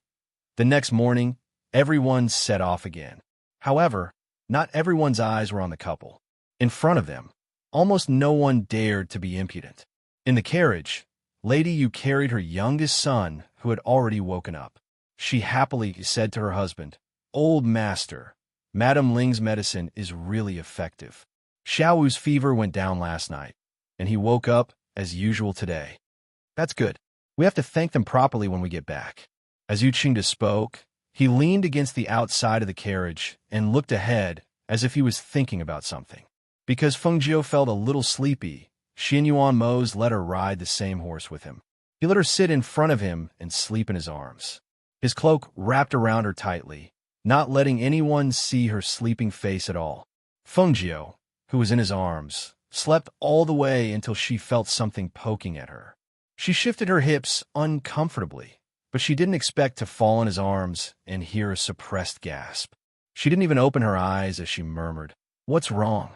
She shifted her body and tried to find a more comfortable position in his arms. Who knew that there would always be something pressing against her? "It's nothing. Go back to sleep." Xianyuan Mose lowered his voice, but his voice was obviously a little hoarse. Along the way, the two of them rode on the same horse. As the horse's hooves moved forward, the two of them on the horse also moved forward. No matter how good his willpower was, he still had a reaction to this kind of vague intimacy. In addition, the two of them had only been married for a few days. He, who had just tasted the ecstasy, couldn't help but feel a little restless. However, he still suppressed the restless heat that surged up. Just as he was about to move back a little and put some distance between them, who knew that in the next moment, his body would freeze. Chapter 35:17. Xianyuan Mose panted heavily, and his ears immediately turned red. As for his face, it couldn't be seen because of his large beard. He looked at Fengjiu, who was looking up at him innocently, and whispered, "Are you trying to murder your husband?" Fengjiu's face couldn't help but turn red. She instinctively withdrew from his arms, but she forgot that she was on a horse. She almost fell off the horse because of her carelessness. "Little ancestor, behave yourself." His hoarse voice was helpless and sighed. He reached out to help her up and hugged her to his side. "Sit properly, don't move around." "I didn't move around, I was just being careless," she whispered. Thinking about what she had just done, she was so embarrassed that her cheeks burned. She looked around and saw that no one was paying attention to them. Moreover, the two of them were wearing cloaks. Only then did she feel relieved. Fortunately, no one saw them. Otherwise, it would have been so embarrassing. "Aren't you going to sleep?" Xin Yuan Mose asked. He saw that she kept looking left and right, her eyes flashing and her face red. He couldn't help but find it funny. "I'm not going to sleep," Feng Jiu said. She asked, "I'll go ask how long until we reach the city." As she spoke, she used one hand to support herself on the horse and the other to lift her cloak. She jumped off the horse and went forward. Seeing this, Xin Yuan Mose didn't say anything. He only took a deep breath and suppressed the evil fire rising in his lower abdomen. Feng Jiu, who had gone ahead, didn't return after asking. She sat in the carriage and chatted with Yu Qingde. After chatting for a while, she returned to Xin Yuan Mose's side. "They said that we can enter the city before nightfall. When the time comes, they'll let us stay in their residence. What do you think?" Feng Jiu asked. She held Xin Yuan Mose's hand and used it to sit on the horse's back. "Anything is fine," Xin Yuan Mose said. Then it's decided. We'll stay in their residence and treat their old man. At the same time, after they've settled down, we'll ask about the sovereign of Tong Tian." All right. The two of them chatted casually until evening, when they really arrived at the city gate. "Master Ling, Madam Ling, it's right in front." Yu Qingde turned around and shouted. Seeing that they were finally home, he finally felt relieved. As they walked forward, they entered the city and followed the city road towards the Yu clan. However, Xin Yuan Mose and Feng Jiu, who had not yet settled down, said that they wanted to go out for a walk. They turned around and left without waiting for a reply. "This city seems comparable to 100 River City," Feng Jiu said as he walked. He looked around and saw that there was food at a small stall in front of them. He pulled Xin Yuan Mose to the front. Feng Jiu pulled Xin Yuan Mose to sit down and called out, "Annie, give us a portion of all the snacks." Good. "Please have a seat and have some tea," the old woman replied. She served them tea and retreated to prepare other things. "That's lotus seed soup, right?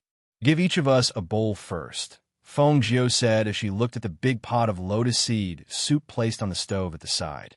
The old woman scooped a bowl for each of them and placed it on the small table. She then brought over other snacks. "If it's not enough, there's more. They're all homemade. Eat while you eat. The rest will be served later." Hearing this, Feng Jiu smiled. "Okay, we understand." Chapter 35:18. They were sitting in a corner a few meters away from those people. They saw those people pushing and shoving the old woman, shouting and cursing. Seeing this, her palm moved, and a silver needle shot out from her hand, silently shooting into the leader's body. The man who was about to grab the old woman's collar suddenly stiffened, and his body fell straight to the ground. The men next to him saw this and quickly went forward to support him. Big brother, why did you faint all of a sudden? Quick, take him to the clinic." When those people saw that there was no response for a long time, they did not bother to look for trouble and quickly carried him to the clinic. The old woman stared blankly and only recovered after a long time. She shook her head and sighed. While tidying up the table and chairs that were kicked over, she muttered, "What a sin. You're so good, but you don't look for work. You only know how to bully ordinary people like us." Xin Yuan Mose drank the lotus seed soup and asked, "I'll accompany you to walk around the city later? See if there's anything you want to buy." "Sure." Feng Jiu smiled and drank the lotus seed soup. Then he took out 2 gold coins and placed them on the table, then got up and left. The old woman looked at the gold coins and could not help but be stunned. "The two of you, you don't need so much. It's okay, take it." Feng Jiu turned around and smiled. When she withdrew her gaze, she met a pair of eyes that were sizing her up. She glanced at that person and then withdrew her gaze indifferently. She held Xin Yuan Mose's hand and left. The man who was sitting not far away looked at the two people leaving together with a trace of thoughtfulness in his eyes. Not long after, he got up and followed behind them unhurriedly. Who were Xin Yuan Mose and Feng Jiu? With their cultivation, they were able to sense the people behind them when they were being followed. It should be the man who is not far from the stall. He probably saw me make a move, but I don't know why he's following me. Fengjiu smiled. He held Xinyuan Mo's hand and walked slowly. They didn't look back, as if they didn't know that someone was following them. Get rid of him at the intersection ahead, Xinyuan Mo said. He didn't turn around and just looked at the road ahead. The man behind them did not know that he had been discovered and continued to follow them. He was trying to guess who these two people were. However, as he followed them, he realized that the two people in front of him had disappeared. He was startled and quickly stepped forward. He looked left and right, but didn't see the two figures. He couldn't help but frown. Who are those people? With my strength, how could I lose him? Helpless, he could only walk around and see if he could meet him again. Not long after he left, Xinyuan Mo walked out from a corner with Fengjiu in his arms. Looking at the departing man, Xinyuan Mo looked away and said to Fengjiu, Let's go. Let's go to the night market. The husband and wife strolled around the night market and admired the moon. They didn't return to the Yu residence, even when the sky was dark. At the Yu residence, Yu Chengde, who had settled his family down, walked around the main door from time to time, looking around and waiting for them to return. Master, you can go in. I'll take care of things here. When Master Ling and the rest come back, I'll bring them to rest. The housekeeper said as he looked at his master's bandaged hand and couldn't help but sigh. Chapter 35:19. Master Ling, Madam Ling, you're back. Fengjiu was a little surprised to see him. You were waiting for us? I wanted to wait for you to come back and bring you to the courtyard to rest. I wanted to see if there was anything wrong so that I could get the servants to prepare again. Yu Chengde said with a smile. In front of the two of them, it could be said that he had put down his position as the head of the family. Hearing this, Fengjiu smiled. There's no need to trouble yourself. We won't be staying here for long anyway. Anything will do. How can that be? The two of you are the saviors of the Yu family. You are our esteemed guests. We cannot neglect you. As he spoke, he personally brought the two of them into the courtyard that had been prepared for them. Master Ling, Madam Ling, I prepared this small courtyard for the two of you. See if there's anything you need to add so that I can get the servants to make the arrangements. Fengjiu took a look at the courtyard and said, There's no need. It's fine like this. In that case, the two of you should rest early. After all, you haven't had a good rest on the way here. I won't disturb the two of you any further. He bowed slightly and then left with the housekeeper. Xinyuan Mo and Fengjiu walked into the courtyard. The two maidservants in the courtyard bowed and opened the door for them. Prepare the water for the bath. Fengjiu looked at the two maidservants and instructed them. Then he walked into the room. Yes, the two maidservants replied and then left to prepare. At night, after bathing, the two of them sat on the bed. Xinyuan Mo was reading a book in his hands while Fengjiu leaned in his arms. Mose, when do you think we can advance to the level of supreme martial artists? The two of them were now supreme martial artists. In the world, it seemed that the strongest supreme martial artist was only a supreme martial artist. There had never been any news of a supreme martial artist being born. With their current strength, if they were to advance to the supreme being level and become supreme being experts, how much would their strength increase? It's said that there hasn't been a sovereign expert for several million years. Even if a God King expert reaches the peak, he wouldn't dare to attempt a breakthrough so easily and attempt to become a sovereign expert, Xinyuan Mo said in a deep voice, neither hurriedly nor slowly. His gaze was still on the book. Upon hearing this, Fengjiu was slightly surprised and asked why. There was once a peak-level divine king monarch who attempted to break through to the supreme being level, but unfortunately, he died.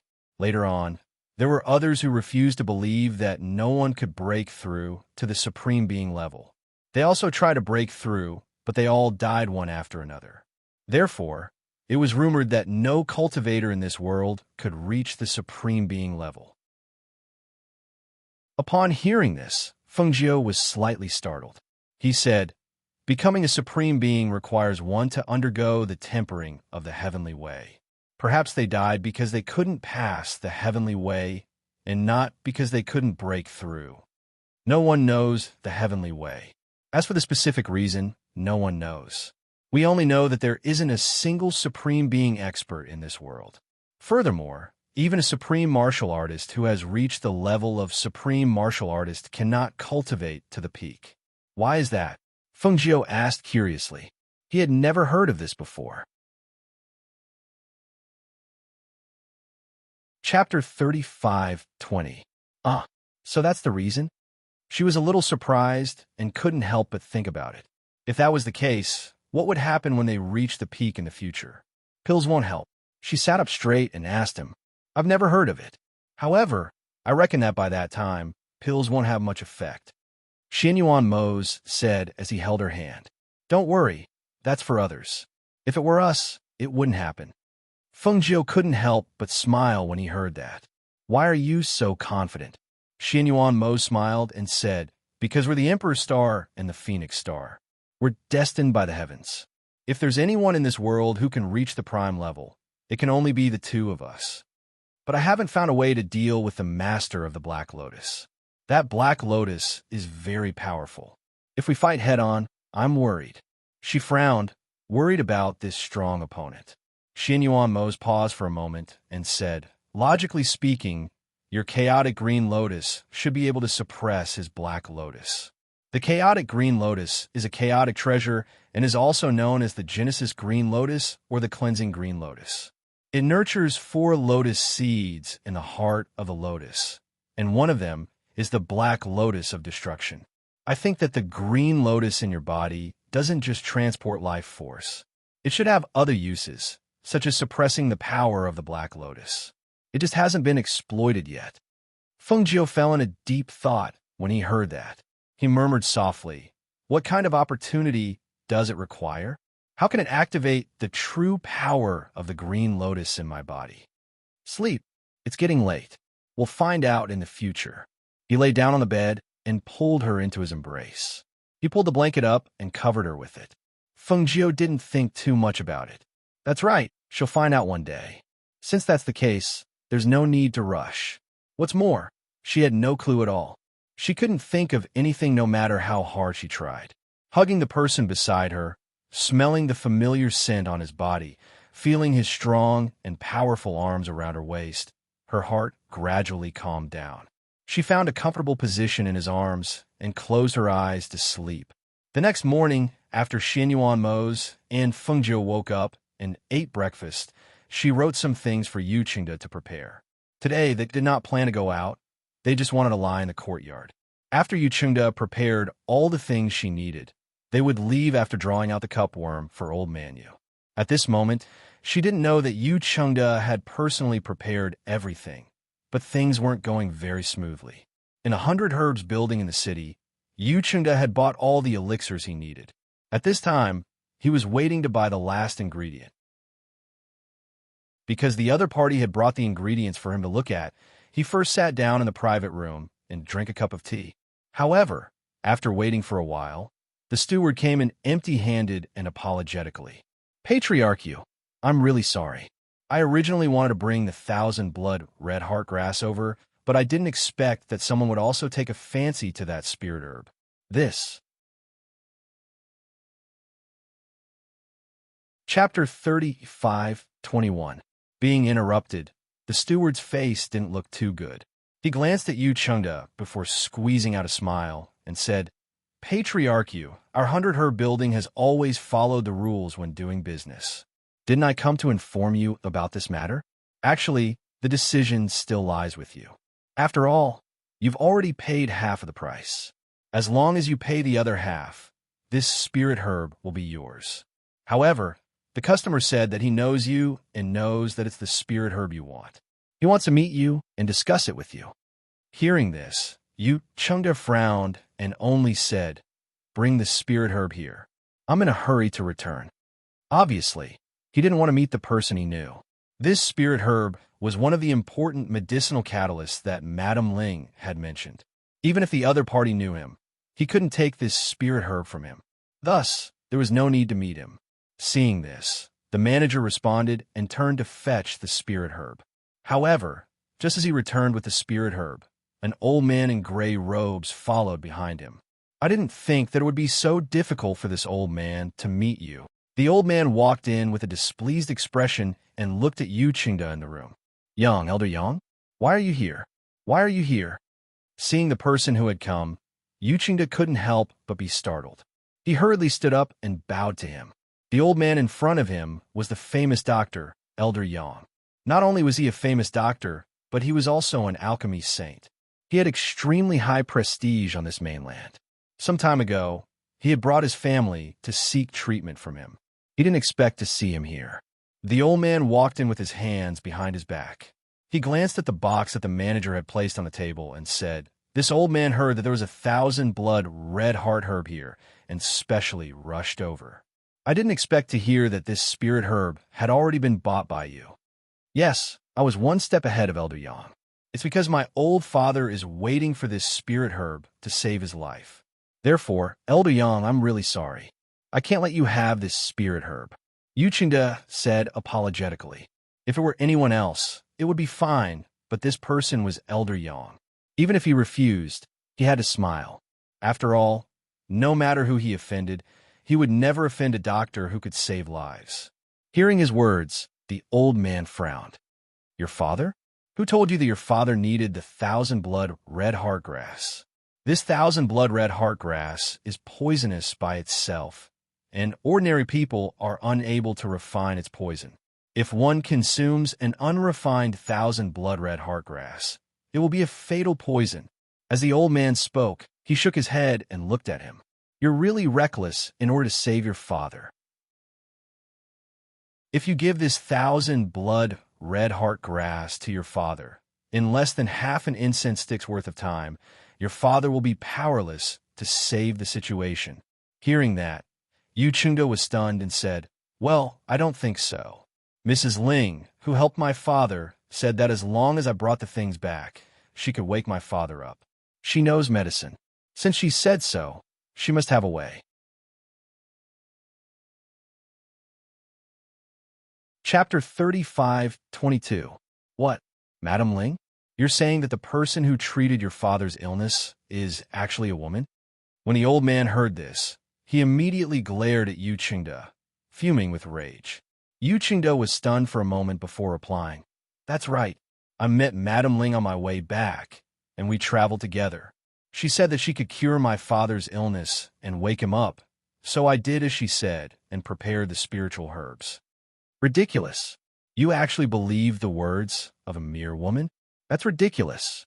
He berated, glaring at Yu Qingda with a face full of anger. So you're saying that you think that a woman like her is better than this old man, the medicine saint? A disease that even this old man couldn't cure, but a woman like her can? And you actually believed her? That's ridiculous. Yu Qingda was a little embarrassed. Indeed, if he believed that Madam Ling could cure his father, wouldn't that mean that he felt that Madam Ling was better than Elder Yang? However, when he thought of the calm and confident Madam Ling, his heart was really biased towards her. After all, the couple was not ordinary people. Seeing the old man's angry expression, he knew that continuing the conversation would only make the atmosphere even more awkward. Moreover, Madam Ling was still waiting for his medicine in the residence. Thus, after some thought, he said, Elder Yang, how about this? You come back to the residence with me, and you'll naturally know what happened when you see Madam Ling. If this 1,000 blood red heart herb really can't save my father, I'll give it to you as an apology. How about that? Oomph. Elder Yang snorted with his hands behind his back. He also felt that there was no point in talking to him here, so he immediately said, All right, this old man wants to see just what kind of amazing doctor this Madam Ling is. She can actually cure an illness that even this old man said couldn't be cured. Let's go. Lead the way. Yu Qingda smiled. After inspecting the medicine, he gave the remaining money to the steward and let him handle it. Then, he put away the spirit medicine on the table and brought old Yang back to the mansion. After sending the two out, the steward suppressed the astonishment in his heart. After watching the two leave, he turned and walked inside, thinking to himself, Everyone in the city knows that Master Yu's father is seriously ill. I heard that he can't hold on any longer. Some time ago, the entire family went to Elder Yang's place to seek medical treatment, and they only returned yesterday.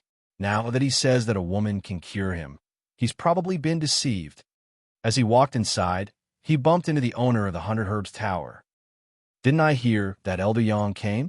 Why didn't I see him? Tower Lord. Elder Yang went to the Yu clan. He just left with Patriarch Yu. The housekeeper said. He went to the Yu? Didn't clan head Yu ask Elder Yang to treat his father not long ago? Why did you go there again? The tower master asked in surprise. Thus, the steward quickly told him about what had happened just now. Ling, there was such a thing? Hee, that's strange. The owner smiled. At this time, another steward walked out and said, Master, Steward Lin, that Elder Yang forgot to take away the spiritual herbs that he bought. Hearing this, the owner smiled and said, Since I have nothing to do, go and bring the herbs over. I'll send them to Elder Yang and watch the show while I'm at it. Hearing this, the two of them were startled. Steward Lin said, That Madam Ling that Master you mentioned might be a swindler. Why does Master have to make this trip? Chapter 35:23. The two stewards looked at each other in astonishment. Not necessarily. Could it be that the tower head had received some news? Inside the Yu residence, Yu Chengda invited Elder Yang to sit in the hall before going to invite Fengjiu over.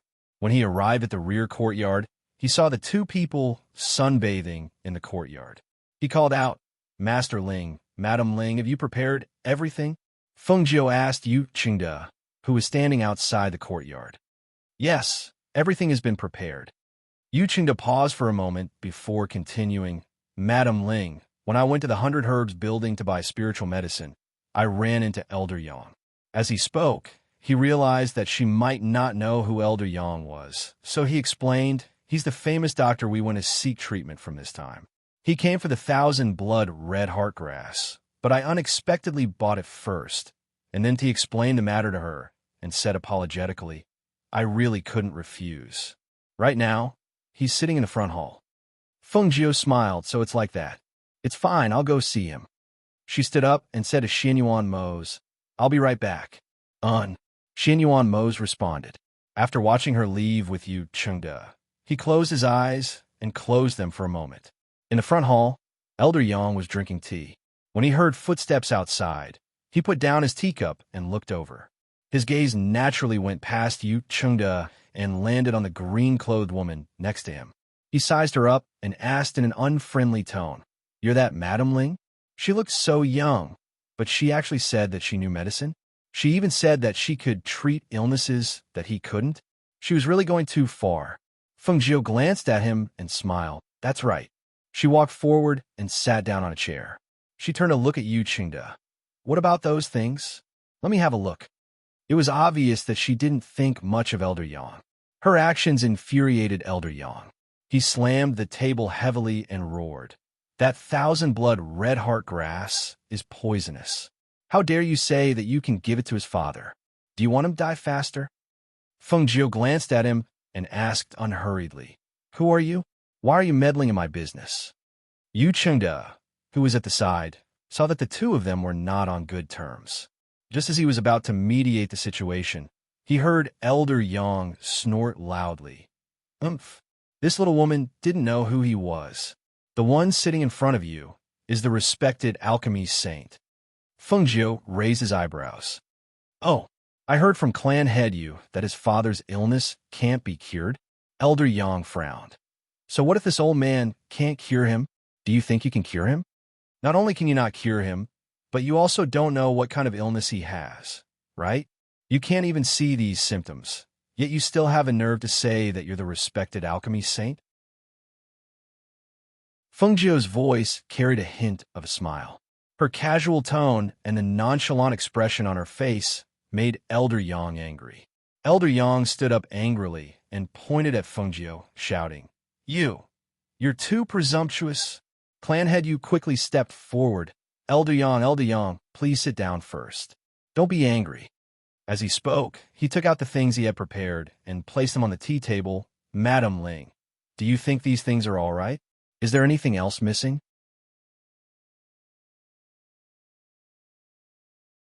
Chapter 35:24. When she walked out, she happened to see the housekeeper leading someone in. She glanced at that person and walked towards the backyard. Patriarch, you put away the things on the tea table and said to the old man, Elder Yang, since it's like this, why don't we go together? All right, this old man wants to see what kind of ability she has to be so arrogant and rude. Elder Yang flicked his sleeves and walked out.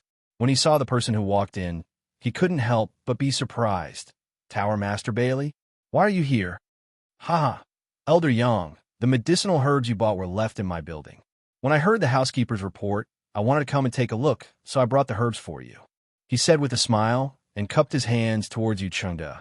I hope, Patriarch, you won't blame me for coming uninvited. No. Yu Chengde was surprised, but he still said with a smile. After all, it was usually very difficult for him to see the Tower Master of the 100 Herbs building. He didn't expect that he would come today. Was it because of Master Ling and Madam Ling in his residence? It just so happens that we were just about to go see how that woman rescued her father. Since Pavilion Master Bailey has come as well, then why don't we go together? As Elder Yang spoke, he glanced at Yu Chengde and said, Let's go quickly. This old man doesn't believe that woman can save your father. Your father's life might be hanging by a thread because of her. Seeing this, Yu Chengde could only say, Please, both of you. Then he led them to the backyard. Feng Jiu went to sit in Patriarch Yu's courtyard and waited for Yu Chengde's arrival. He saw that Yu Chengde was here, accompanied by Elder Yang and the person he met earlier. Madam Ling, Yu Chengde went forward and put the things on the table. Madam Ling, you've met Elder Yang. This is the Tower Master of the 100 Herbs building. Feng Jiu nodded lightly and looked at them with interest, asking, What do you want to do? See how I will save him. This old man is here to see how you will deceive people, so that you won't harm that old Master Yu's life. As Elder Yang spoke, he felt that this woman was an eyesore. Feng Jiu propped up his chin with one hand and said lazily, I still need to concoct medicine. Are you guys here to help? If you don't want to help, then you have to leave. Help? Old Yang was stunned for a moment before glaring angrily at Yang Kai. You want this old master to help you? Feng Jiu curled his lips. It's your blessing to be able to help me. You. Old Yang was so angry that he was gasping for breath. This old man, I have never seen a woman as thick-skinned as you. This old man is a dignified alchemy saint. You actually dare to ask me to be your assistant? How preposterous. Patriarch you, I don't like people to disturb me when I'm grinding medicine. Please ask those who have no business here to leave. She was already being polite. She even used the word ask instead of chase them away.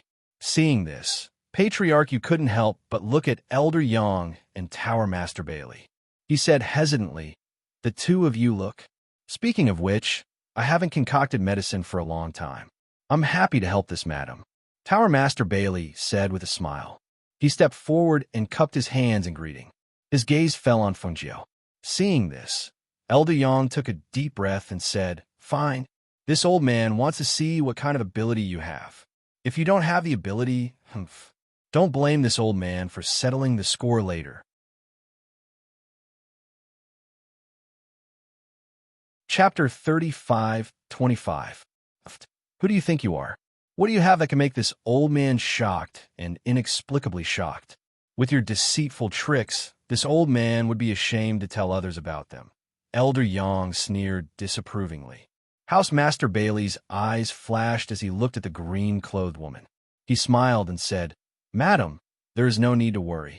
Bailey Bowen doesn't like to gossip, so he won't say much. Hearing this, Feng Jiu glanced at him.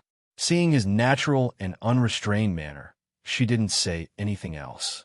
She only said, All right then, I'll do the talking and you guys do the work. First, process the spirit herbs on the table. Grind the leaves into juice for later use. Thus, Yu Chengde, who was standing at the side, saw the two prominent figures actually roll up their sleeves and fight for Madam Ling in the courtyard. He was a little stunned.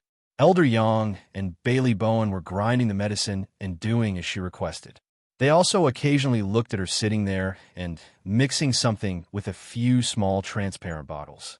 As time passed, the two assistants also handed the medicine to her. They watched as she placed everything on the tray, then got up and walked inside. "Bring the things in," Fengjiu said without turning her head. She only told them to follow. When Yu Qingde saw this, he quickly went forward and said with a smile, "Please come in. I'll carry the things." As he spoke, he went forward and took the things on the tray. The room was bright and spacious. On the bed in the inner room, the skinny old man was lying on it weakly. His face was dark and without light. If it wasn't for his slightly rising and falling chest, he would probably be no different from a dead person. "Take off his clothes." Fengjiu went to the basin to wash her hands and had Yu Qingde put the tray on the small table beside her. Yu Qingde went forward and took off his father's clothes. Elder Yang went forward to take a look and shook his head. "It's already like this. It looks like he won't make it through this month." Hearing this, Fengjiu glanced at Elder Yang, who was sighing, and said in an infuriating tone, "That's because he met you. If he met me, he naturally wouldn't die." "You." Elder Yang's face instantly darkened when he heard this, and he felt like his dignity had been challenged. He gazed at the little woman and said, "Let me see how you'll turn the situation around and pull back someone who's already on the verge of death. If I save him, what will you do?"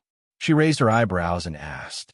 Forced into a corner, he snorted and said, "If you save him, this old man will kowtow to you 3 times and call you master. Go to the main gate of the Yu residence and shout loudly 3 times that your skills are not as good as mine." "You are convinced." Hearing this, Fengjiu waved his hand. "Don't. You're so old. I'm not interested in taking you as my disciple." As he spoke, he took out the silver needles and came to the bedside. "Don't make a fuss when I'm treating, and don't make any noise. If you disturb me, don't blame me for being impolite." Bailey Bowen listened to the soft voice, and the doubt in his heart grew. Where did this person come from? This light voice carried a faint warning, causing his heart to involuntarily tighten when he heard it, not daring to be impudent.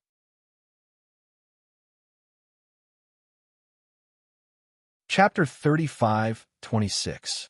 He saw that the tendons and veins in Patriarch Yu's skinny body were slightly protruding, and in one of the veins and veins, there were a few bulges, as if there was a small worm wriggling inside. It made his hair stand on end. Not to mention him. Even Patriarch Yu and Elder Yang's expressions changed when they saw this. Patriarch Yu was still all right. At least he knew that his father had been poisoned by someone. Elder Yang, on the other hand, only knew what was going on after seeing it. The visual impact caused his expression to change instantly. "It's actually a poison," Elder Yang muttered, his eyes filled with disbelief. He never thought that old man you would be unconscious because of a poison. For a moment, he looked with a complicated gaze at the green-clothed woman who used silver needles to seal old man Yu's veins and veins. He didn't understand how such an inconspicuous woman could tell that he had been poisoned by a poison. He knew medicine, so he naturally knew about poisons, but he couldn't see the poison in old man Yu's veins and couldn't feel his pulse. Earlier, he was still saying that this woman was lying, but now, seeing her precise needles and her practiced movements, he knew that he had really met someone more skilled than him. However, why did this person have to be a woman? "Pinch his mouth open," Fengjiu said as he picked up the medicine at the side. Patriarch Yu hurriedly went forward and helped to pinch his father's mouth open. He watched as Madame Ling poured the medicine into his father's mouth. Not long after, the worm wriggling in the veins, and veins moved even more violently. When Fengjiu saw this, he increased the speed of his needles. At the same time, he instructed, "Make a cut on his middle finger. Edifice Lord Bailey. Use the bottle containing the 1,000 blood red heart herbs juice to catch his blood." Okay. Patriarch Yu hurriedly took out a small knife and cut his father's hand. Just as he was about to use the bottle containing the medicine to catch the blood, he saw Bailey Bowen take the bottle and say, "Let me do it." Fengjiu glanced at Bailey Bowen and instructed, "Tower Lord Bailey, do you see it? Make sure to catch the cup mixed with fresh blood." Bailey Bowen's eyelids twitched when she looked at him.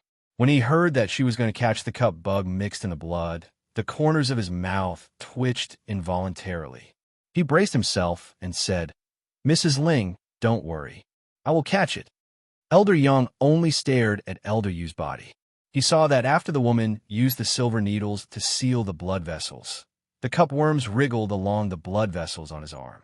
Step by step, the cupworms were forced to fly out of the blood vessels with a whoosh. Catch it! Elder Yang shouted. He saw that the goo-goo actually wanted to escape. It flew out of the blood vessels at an extremely fast speed. Even he could barely see its speed. Bailey Bowen's brows twitched. The mouth of the bottle that was originally connected to his finger turned in his hand. He took a step back and caught the cupworms that were about to escape. In the next moment, the cupworms mixed in the blood also flew out and fell into the transparent bottle containing the large cupworms one by one. Looking at the mixture of medicine and blood in the transparent bottle and the worms wriggling there, Bailey Bowen felt a wave of disgust. The hair on his body stood on end. Chapter 35:27. Feng Jiao fed him a bottle of medicinal liquid after cleaning up the cupworm in old Master Yu's body. She then said, "Bandage the wound on your finger. I'll write a prescription when we get back and have someone brew it for him to take a bath." As she spoke, she put away the things and washed her hands. She then said to Patriarch Yu, "The cup bug in the bottle won't be able to survive. You can deal with it later." "Okay," Master Yu hurriedly replied. He then asked, "Madam Ling, when will my father wake up? Is his body fine?" "He's fine now. He just needs to recuperate. He'll wake up after bathing," Feng Jiao said as she walked out. "Wait." Master Yang chased after her. "What?" Feng Jiao stopped and looked at him with interest. "I apologize for doubting you and not trusting you," Master Yang said. He gritted his teeth and was about to kneel down and kowtow to her. Feng Jiao raised her eyebrows. Seeing that he was about to kneel, she waved her sleeve and said slowly, "There's no need to kneel. I don't want to take you in as a disciple."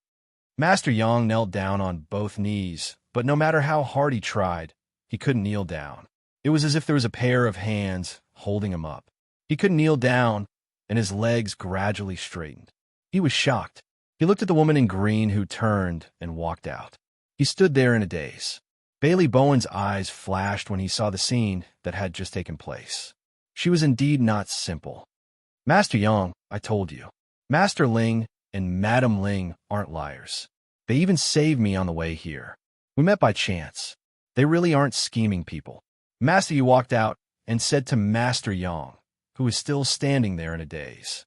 Master Yang recovered and looked at him. He asked, "Master Ling and Madam Ling? What's their full name? It's impossible for such a person to be a nobody. I don't know where they came from. I only know that they aren't ordinary people." Patriarchy said, "You too, please help yourselves. I'll instruct the servants to brew the medicine." After saying that, he left first. Bailey Bowen looked at the sky and smiled. "It's getting late. I think I should go back. Elder Yang, goodbye." He cupped his hands and walked out. Elder Yang glanced at him, then looked at the sky. He pursed his lips and strode out with his hands behind his back. Just as Bailey Bowen stepped out of the house, Master Yang followed him out.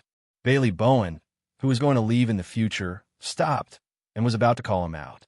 Unexpectedly, Master Yang looked at the people on the street and suddenly took a deep breath. Seeing him like this, his eyelids twitched, and he couldn't help but take a few steps back to put some distance between them. In the next moment, Elder Yang's voice rang out in front of the Yu family's house.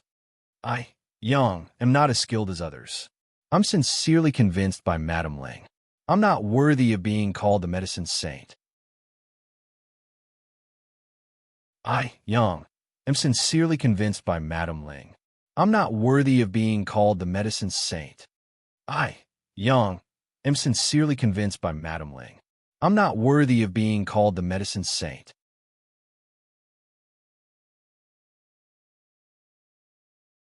Chapter 35:28. Isn't that the famous Senior Yang who is known as the medical sage? Why is he shouting in front of the Yu residents? Did something happen? Someone recognized Elder Yang's identity and was puzzled as to why such a distinguished guest of the major clans was doing such a strange thing. Didn't they say that the old master of the Yu family was seriously ill? I heard that the Yu family went to Elder Yang's place to seek treatment and just came back. Why is Elder Yang here? From what he said, could it be that someone cured old Master Yu's illness? How is that possible? Elder Yang's medical skills are widely recognized. If he can't cure an illness, who else can? Then what is he doing now? He admitted that his skills are inferior and accepted wholeheartedly. Also, who is this Madame Ling he mentioned? I've never heard of her. That's right. How strange. It sounds like Madame Ling cured old Master Yu's illness, and Elder Yang is wholeheartedly convinced. In the restaurants and shops on both sides of the street, many cultivators and aristocratic clans who heard Elder Yang's words began to discuss in low voices. However, no matter how much they discussed, they didn't know anything about the Yu family. Thus, they sent people to inquire about it. When House Master Bailey, who was standing not far from Elder Yang, saw this, he couldn't help but cup his hands and say, "Elder Yang, I'm impressed. I'm impressed." This kind of courage was not something an ordinary person could possess. Especially with his reputation, he actually dared to say such words and do such a thing. This was even more admirable. With his temperament, it was no wonder that he was respected everywhere. At the same time, in the Yu residence, when Feng Jiu returned to the courtyard, she saw that Xian Yuan Mo's was no longer in the courtyard. She went straight into the room and saw him sitting cross-legged on the bed, cultivating. She poured a cup of water for him and smiled with narrowed eyes as she said, "Husband, I'm back. Is the matter resolved?" Xian Yuan Mo's opened his eyes and looked at her. It wasn't difficult to resolve. I've already extracted the goo from old Master Yu's body. As she spoke, she heard 3 shouts of his skills are inferior and wholeheartedly convinced from outside. Feng Jiu couldn't help but frown. I didn't expect this old man to be so stubborn. He actually went outside the residence to shout, "You're really willing to put down your pride."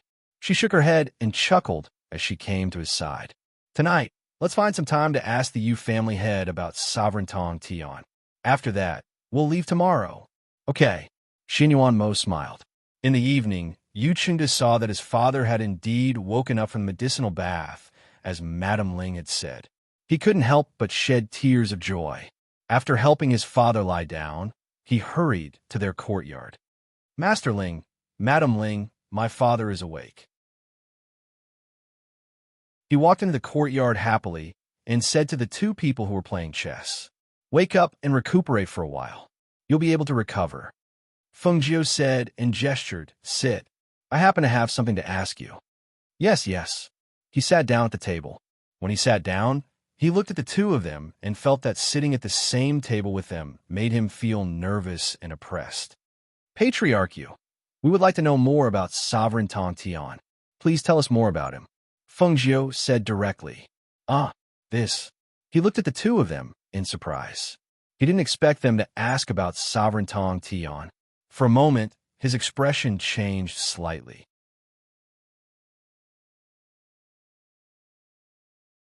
Chapter 35:29.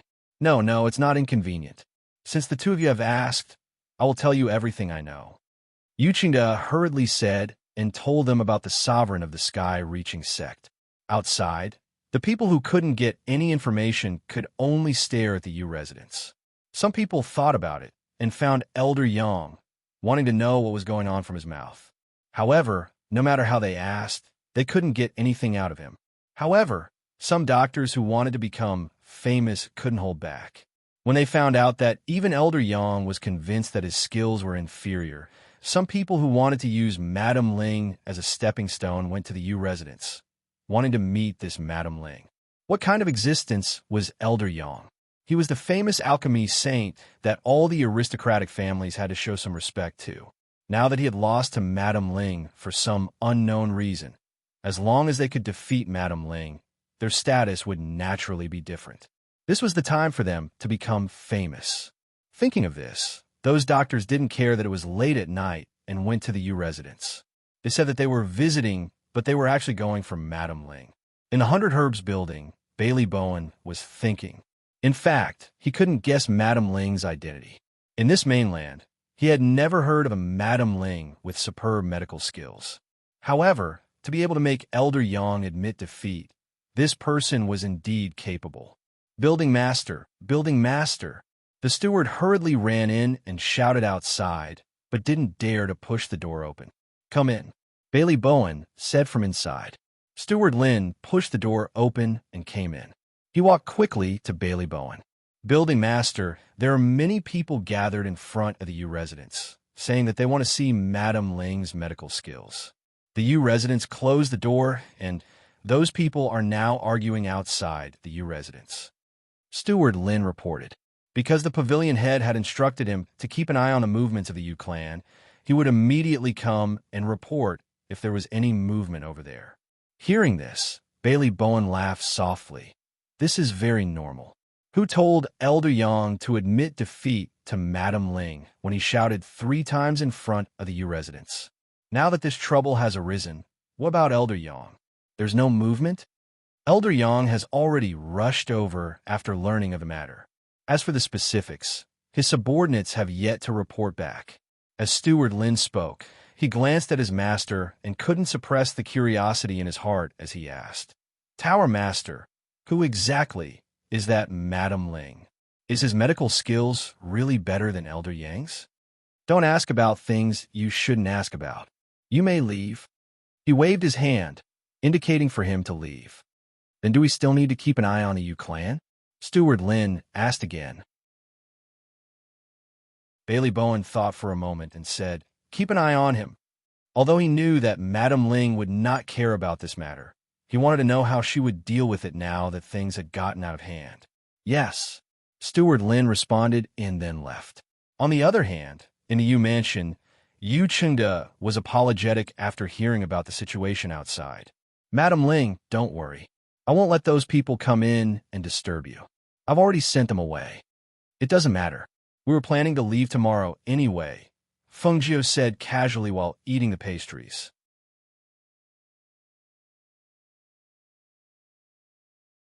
Chapter 35:30. Feng Jiu shook his head. No, we still have matters to attend to, so we won't be staying here for long. As for your father, he just needs to recuperate. Patriarch sat there with his eyes narrowed. No one knew what he was thinking. Xinyuan Mo's and Feng Jiu's eyes flashed as they sized him up. Patriarch, is there anything else? Xinyuan Mo's asked. His deep voice contained the pressure of a superior, which naturally made people's hearts tighten. Patriarch instinctively raised his head to look at the two of them. He hesitated for a moment, then said, Master Ling, Madame Ling, you haven't known me for long, but I've already told you about the situation in my family. Ever since my father was poisoned, there have been constant assassinations. Actually, this is not without reason. Hearing this, Xinyuan Mo's picked up his teacup and took a sip. He didn't say anything. Feng Jiu propped his chin with one hand and asked, and then Patriarch stood up and said, Please wait for a moment. Then he turned and walked out. In the courtyard, the two of them looked at each other. Xinyuan Mo said, It's probably something tricky. Feng Jiu smiled. That depends on whose hands it is. They could guess that the Yu family had some treasure that had been targeted. Now, Yu Chengde probably wanted to hand it over to them. Otherwise, why would he mention this to them? Not long after, Yu Chengde returned. He took out a box from his space and opened it. He took out a bronze mirror that was shaped like the 8 trigrams. The bronze mirror was engraved with complicated ancient characters, and there was a picture of the sun and moon on the side. This is it. I don't know who those people are, but I do know that they are here for the sun-moon Bawa mirror, which has been passed down in my family for generations. He handed the item to Xinyuan Mo's and said, I have studied this item for a long time, but I could not find any use for it. Because of my family's ancestral teachings, the people of the Yu family are not allowed to use blood to bind this item, so it has always been left like this. Until a few months ago, on the 15th night of the lunar month, the moonlight from the starry sky shone into my home and resonated with this mirror. From then on, something happened to the people in my residence. Master Ling, Madame Ling, I know it's a little immoral to give this troublesome thing to you, but our Yu family really can't keep this thing, and because we don't know what it can be used for, we don't dare to let it fall into the wrong hands. So the Xinyuan Mo studied the sun-moon Baba mirror for a while before handing it to Feng Jiu. Take a look. Feng Jiu took it and looked at it. Other than the complicated ancient characters engraved on it, there was only the picture of the sun and moon. It looked inconspicuous, and he really didn't know what it could be used for. This is an item passed down in your family, but you don't know what it could be used for. Fengjiu raised his eyebrows and looked at him, feeling that it was a little strange. It is indeed good. Not only do I not know, but even my father doesn't know because this is something my grandfather left behind. No one knows where it came from, but it has always been hung in the residence as a mirror to ward off evil spirits. Yuqingda said. Hearing this, Fengjiu was slightly surprised. He took the item and looked at it, saying, "Are you sure you want to give this to us? This is an item passed down in your family."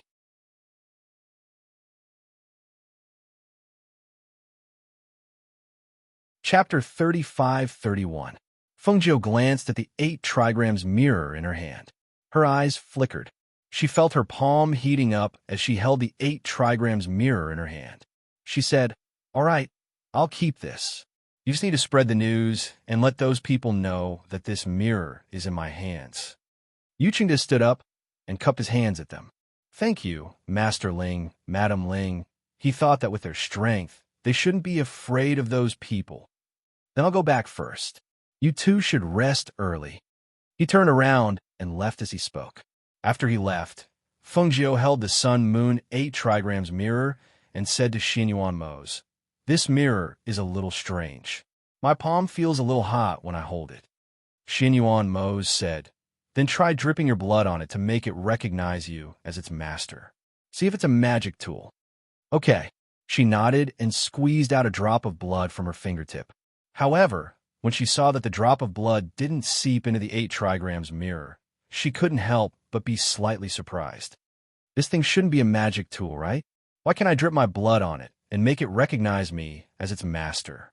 Xinyuan Mose took it and looked at it. Indeed, the blood did not seep into it. He studied it for a while and did not find anything special about the 8 trigrams mirror. He said, "Then keep it for now. We'll slowly study it in the future." Okay. She put the 8 trigrams mirror into her space as she spoke. She looked at the sky and said, "Let's rest here tonight. We'll leave at dawn tomorrow." After making the decision, the two of them returned to their rooms to rest. Meanwhile, outside the residence, the crowd gradually dispersed because Elder Yang rushed over to chase them away. Elder Yang felt apologetic that his words during the day had attracted those people. He entered the U residence. He originally wanted to go to the woman's place, but after some thought, he did not. He went to the main hall and saw Patriarch. "Does Madam Ling know about the commotion outside?" Elder Yang asked with an uneasy expression. "She knows," Patriarch replied with a smile. Then, Elder Yang wanted to say something, but he did not know what to say. Seeing this, Patriarch smiled and said, "Elder Yang, there's no need to worry. The people outside didn't cause any trouble for Madam Ling. She didn't pay attention to them and went to bed early." Hearing this, Elder Yang let out a sigh of relief. "That's good." He stood up and said, "If that's the case, then I'll take my leave. I'll come back tomorrow morning to look for Madam Ling then." Without waiting for Patriarch to say anything, he turned around and walked out. Yu Jiazhong opened his mouth, but in the end, he didn't say anything. He just sighed softly, watched him leave, and then turned to go inside. The next morning, when the sky was still dark, Xinyuan Mose and Fengjiu left quietly. They did not even alert the people in the U residence. Because Patriarch knew that they were leaving, he came over early in the morning to see if they had woken up. He wanted to invite them to have breakfast before leaving, but he didn't expect that when he arrived at the courtyard, they were already gone. When Elder Yang arrived at the U residence, it was already the end of the morning. The moment he entered the main hall of the U residence, he asked, "Why did I hear rumors outside that Madam Ling has left? You even gave your family's heirloom to her?" Patriarch was drinking tea in the main seat and discussing some matters with a few people in the residence. When he heard this, he had the people in the residence leave first. He stood up and greeted Elder Yang with a smile. "Elder Yang, good morning. Please sit."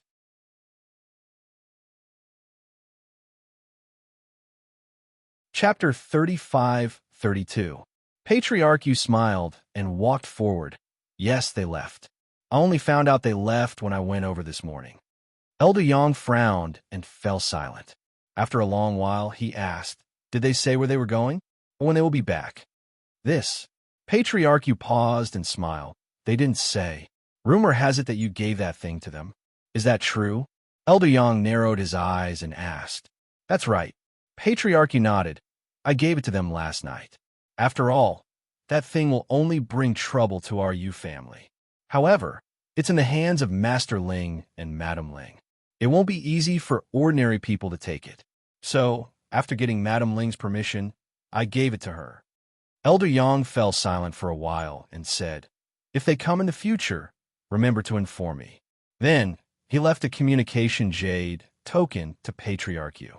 Patriarch Yu was slightly surprised when he received the token from Elder Yang, but he still nodded. Okay, I understand. On the other side, Xinyuan Mose and Fengjiu were still in the city after leaving the Yu family. However, they weren't with Patriarch Yu in the east of the city. Instead, they were strolling in the west of the city. On the second floor of the restaurant, the two of them were drinking and eating. They watched the people coming and going on the street and the hawkers on both sides of the street shouting. This kind of ordinary and comfortable life was very relaxing. What do you plan to do if Wang Xuexin meets them? Fengjiu propped his chin with one hand and asked Xinyuan Mose. Cripple her. Xinyuan Mose said calmly. He spun the wine cup in his hand, and a cold light flashed in his eyes. She's your junior sister. How can you do that? Fengjiu looked at him with interest. It's because of this that I spared her life. Otherwise, he would make anyone who touched his reverse scale suffer a fate worse than death. Hearing this, Fengjiu curled his lips and took a sip of wine. He didn't say anything and just looked at the street outside while listening to the discussions of the diners in the restaurant. Did you hear? The old man of the Yu family woke up. It said that he was poisoned by someone. Elder Yang couldn't find the poison, and it was a woman called Madam Ling who saved him. In order to repay her, Patriarch Yu gave his family's heirloom to her. News of this spread early this morning. Not only that, it said that Madam Ling's medical skills are better than Elder Yang's. Since last night, and I heard that Madam Ling also left. She probably left from the back door. There are many people watching at the front door. This Madam Ling is quite amazing. She saved the Yu family's old master the moment she made move. In the past, she was unknown, but because of this, she was able to suppress Elder Yang. Now, her reputation has spread throughout the city. She even obtained the Yu family's heirloom. Did you know?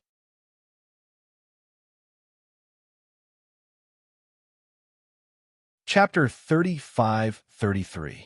Listening to the discussions in the building, Fengjiu lazily swirled her wine glass and leaned against the window as if she had no bones.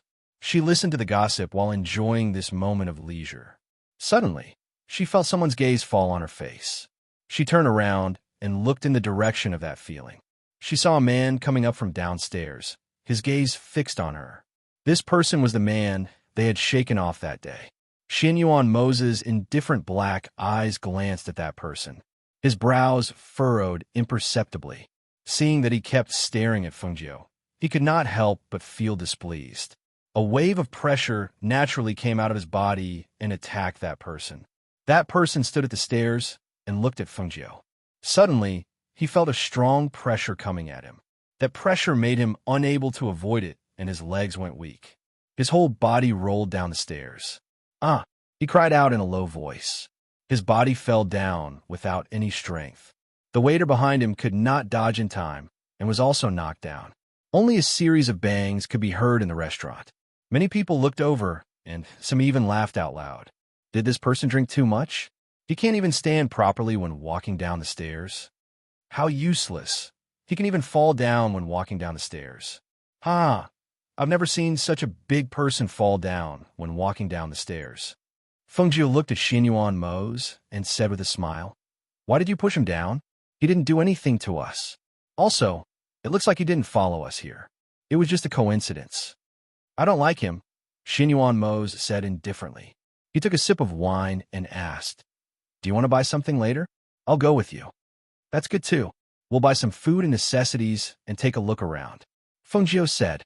The two of them called for the waiter to settle the bill and got up to go downstairs. Downstairs, the man who couldn't catch his breath for a long time still couldn't stand up.